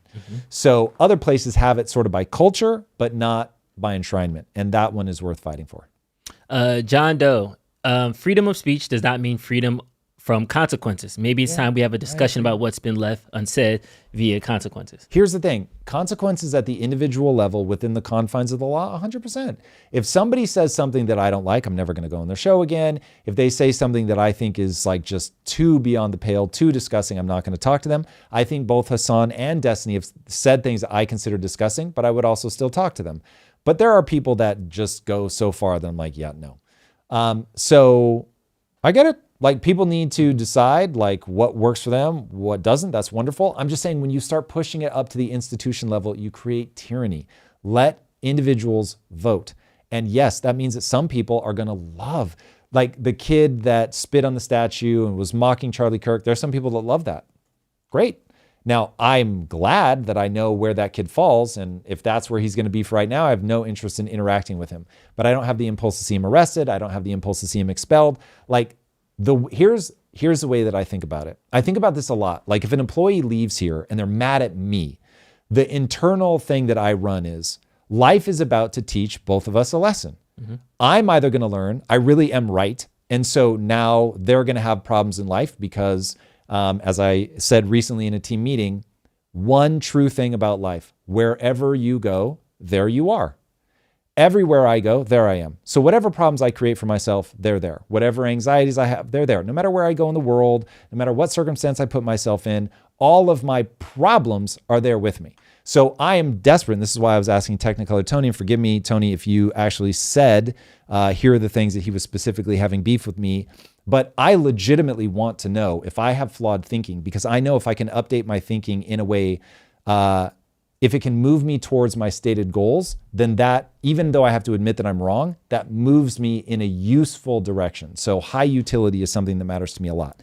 So when that person leaves, I say, okay, life is going to teach us both lessons. It may teach me I was wrong and I lost that person needlessly. Cool. Then I will update my thinking and I won't have to go through that again.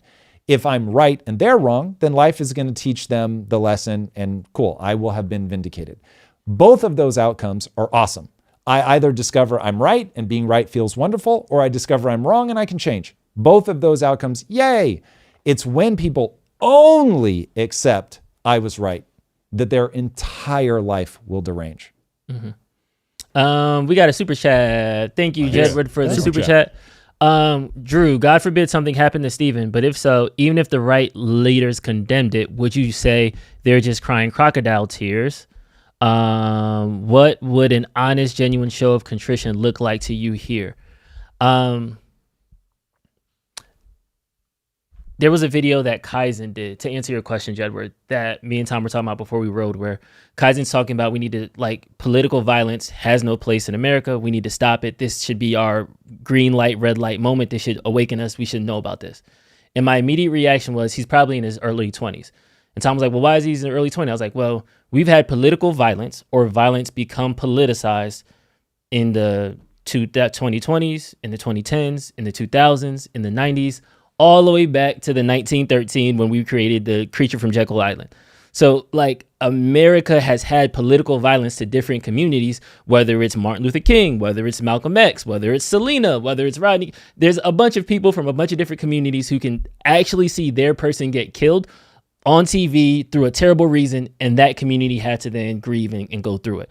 So at this moment right now, this is the rights moment. This is the first time I can think about in a long time where a conservative white man got killed in front of everybody, in front of all those white people. And now, like, this entire movement of, like, oh my goodness, political violence is a problem. And now everybody's getting that realization. Another example I can use is the opioid epidemic. When there was a crack epidemic early in the 80s, it was just, oh, those people have no self-control. That's bad. We're going to dismiss them.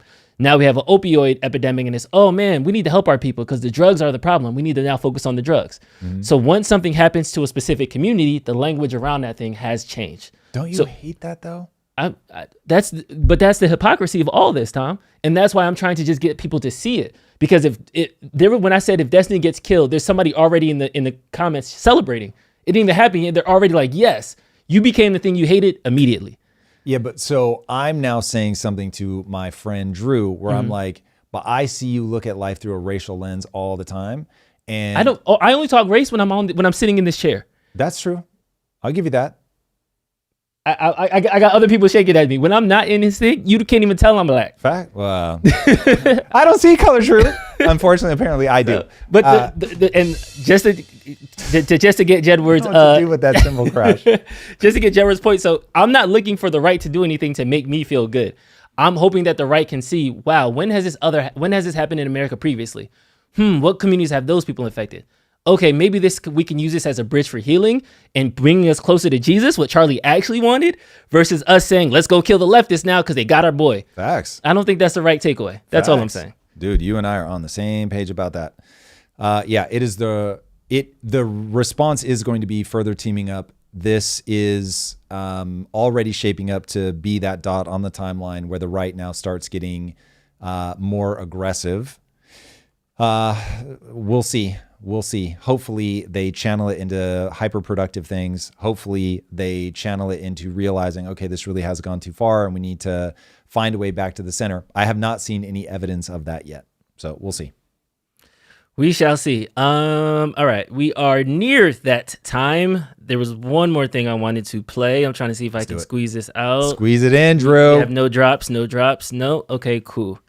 All right, and then this will be the ipso facto of it. This was the Kaizen video that we were talking about. And Tom, I know you wanted to start through this, so you can kind of guide us through this. Yep. There's a culture of violence in a vocal minority on the left. Now, before you say, what about the right? What about January 6th? What about school shootings? You're right. All of those things matter too. Maybe that's for me to make another video about. And maybe, because there's 9 billion of us on Team Humanity, you might choose to do it too. Right now, let's talk about one thing. The normalization of political violence, because it threatens all of us here at home. Right-wing extremist violence has been historically worse in America. Is that he has a very good point that, look, those other things are real too, and we can certainly have a conversation, and you have to have a conversation about that. But in this moment, because what everybody's focused on is this. I mean, it's such a big beat. Mm-hmm. I think it's worth saying, okay, in this moment, this is what we're going to talk about, and not trying to what about it away. And I see this happen in debates all the time, where instead of confronting that very difficult thing, which I think would force people to update their worldview and say, oh yeah, this okay, I get it. Yes, we do. My side has a problem with this. You're 100% correct. And they're just so worried that people are going to use that against them in a future debate that it will weaken their stance. They just won't. And they're like, what about, to try to not have to address that thing. So he's trying to preempt it, but this is going to be what about it? And people are going to say, no, like it isn't just the left and look at all the data. And that makes me very sad. And I just keep coming back to, if you want to understand this moment in history, you have to understand people as being on a team, ferociously fighting for their team. And just like people will make all kinds of excuses for their family, they'll make all kinds of excuses for their sports team. When people are on a team, they will intentionally blind themselves to certain things, and they'll be unintentionally blinded by others. So what I love, I really like Kaizen. And if he's in his early 20s, I'm going to feel very badly about myself. But he is very clear-headed, in my opinion. So I hope he does make a video about those other things. And I've seen him speak very clearly on both sides. So to use a super cliched thing, I think he does call balls and strikes. So using this moment to talk not, which many people are saying it's exclusively on the left, that seems foolish to me, but let's talk about the brand of violence on the left. What does that look like? Why is it manifesting now? Is this a sign of something revving up or not? I think that's an important conversation to have if the real outcome that you're looking for is to reduce division. Because I look at it like this. If you are under probably 37, 38 years old, you have been done so dirty economically that I want to get back to that. I want to make sure that you don't get into your 50s without us being able to reconcile this situation. And so we've got to bring people back to the middle. We've got to get economically sensible. We are as a country, we're just far more powerful economically, socially, militarily, politically, if we have consensus, unity, a willingness to work together. And we're far weaker and more divided, and it's going to be wildly problematic on a global stage if we're super divided. So if that's the desired outcome, it's like, okay, we've got to bring people back together. We need to understand this. Now, if Kaizen goes on just to be hyper judgmental of people on the left, then it's like, okay, that's not going to get us there, because it's like calling Canada the 51st state. They have an internal narrative. If you cannot meet them where they are, where they see themselves as the good guy, you're going to have a problem. So you want to be able to explain this in a way where it's like, listen, people on the left, I completely understand that you are driven by a desire for compassion. You want to see people do well. You know that right now a lot of people are not doing well. If it wasn't for people on the left, we never would have gotten gay marriage. It's a huge win. I am like so centrist in my worldview, and still want to see Christians get their day, Muslims get their day, gay people be able to get married. Like, give me the whole thing. Treat everybody wonderfully. Yay. So if you can show that path to like, I see where you're coming from. I get what you want. I get your worldview. Now they feel seen. Now they're not going to feel as defensive. You've got a shot at getting your message across. All right, we're getting long in the tooth here. If you want to play a little bit more of this. America, then left-wing extremist violence, according to the FBI. That continues to be a problem, and the right should continue to condemn it. And there's a vocal minority of liberals who explicitly support violence against Americans. And I know that minority won't listen to conservatives. So the majority of liberals who don't support violence need to talk to those who do. I know this because I used to be on the left. I'm black, from the Bronx, a Harvard grad, voted against Trump twice. More on that later. Some of the biggest left-wing influencers keep condoning violence. Destiny is one of the biggest. Here's what he said. Need conservatives to be afraid of getting killed when they go to events so that they look to their leadership to turn down the temperature. The issue is right now, they don't feel like there's any fear. Like, I don't know. It's like memes. It's just memes to everybody, I guess. I don't know, bro. I don't know. I don't care. I'm playing video games. Okay, I'm done today. I don't give a fuck. Hassan Piker is arguably the biggest, and he was set to debate Charlie Kirk. He said America deserved 9/11, that people should spill capitalist blood in the streets, and that if you care about Medicare fraud, you would kill Rick Scott. If you cared about Medicare fraud or Medicaid fraud, you would kill Rick Scott. Okay? You wouldn't make Rick Scott, former governor of Florida, Rick Scott. To be fair, Hassan has walked some of that back. He did condemn violence in an interview after Kirk died. That's good. And why is he saying so much violent stuff that needs to be walked back in the first place? Despite all that, the New York Times, a liberal paper, profiled him twice as a thought leader. Many liberals criticize others for platforming dangerous views. You can stop it now. What's more? So listen, I think that Kaizen's shirt is correct. I think Kaizen is a very clear thinker. At the same time, what I don't see people doing, and God, this is going to be so unpopular right now. I don't even know. I haven't read enough of the comments to see what your guys' response was to me earlier saying this, but make people feel seen. Make sure that they understand that you get their perspective. Like, you've got to find a path to what is the story that that person is telling themselves that makes them the good guy. And I'm not saying that people don't have envy. They do. But I do think that if you cannot tell yourself their story in a way that they would recognize and say, yes, you understand where I'm coming from, then you're never going to be able to build that bridge. I think about this a lot, Drew, and I know I mentioned this earlier, but this is really important. So for people, if you really want to understand interacting with humans, you have to understand that everybody has a narrative about themselves. And if you don't create space for that narrative, if you don't create space for them to see themselves as a good person, a worthy person, space for their narrative as you interact with them. Yeah, like, so this is where, like, Charlie was not always perfect about this. Again, I'm sort of early in my Charlie journey, but I've seen enough clips of him now that I'm like, okay, there were some times where I feel like he felt more like a WWE wrestler and he was saying things to get a reaction. But there are other times where he's really being like kind and generous to somebody's worldview, and he's not trying to dunk on them, and he's not trying to be an asshole. And I'm like, yes, when you talk to people like that, it's completely disarming, not only for that person, but it's disarming to other people that are hearing you, and they're like, whoa, okay, like I didn't realize that this was somebody that really created that kind of space. So this doesn't mean that you have to agree with everybody. You do not. Like, there's absolutely things that are just beyond the pale, but you want to be able to talk to that person in a way where it's like, listen, here are all the things that I understand about your worldview. Here, you make sense on all these things, but this is where you cross the line. This is why that line for me is so hard and fast, and why I don't think you should step over that line. And because they so recognize themselves in your interpretation of the things that they're getting right, that when you walk them into, and this is why I think this is wrong, then it's like you're at least arguing about the right thing. You can say, this is why I draw a line here. Cool. Now we're not arguing about the T. We're actually arguing about the value of where that line should be placed, and you can hopefully have something productive. Now, if the person's bad faith or whatever, that's a totally separate problem.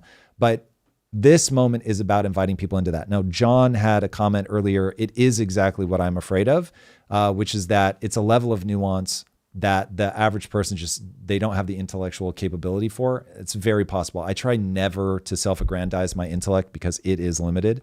But I also try to be realistic that I have shown in the outcomes that I've been able to generate in the world that I'm able to navigate real life well. So not everybody can. And yes, it is entirely possible that that may be the ultimate flaw in my argument. But nonetheless, I don't want to lead with that. Cool. I don't know if we got anything going on, but that's all I got. All right, everybody. Well over time today. Thank you guys so much for joining us. We will be back on Friday. I hope to see you guys 6 a.m. Pacific time. Thank you for being here. As always, we love you bunches. Until next time, later.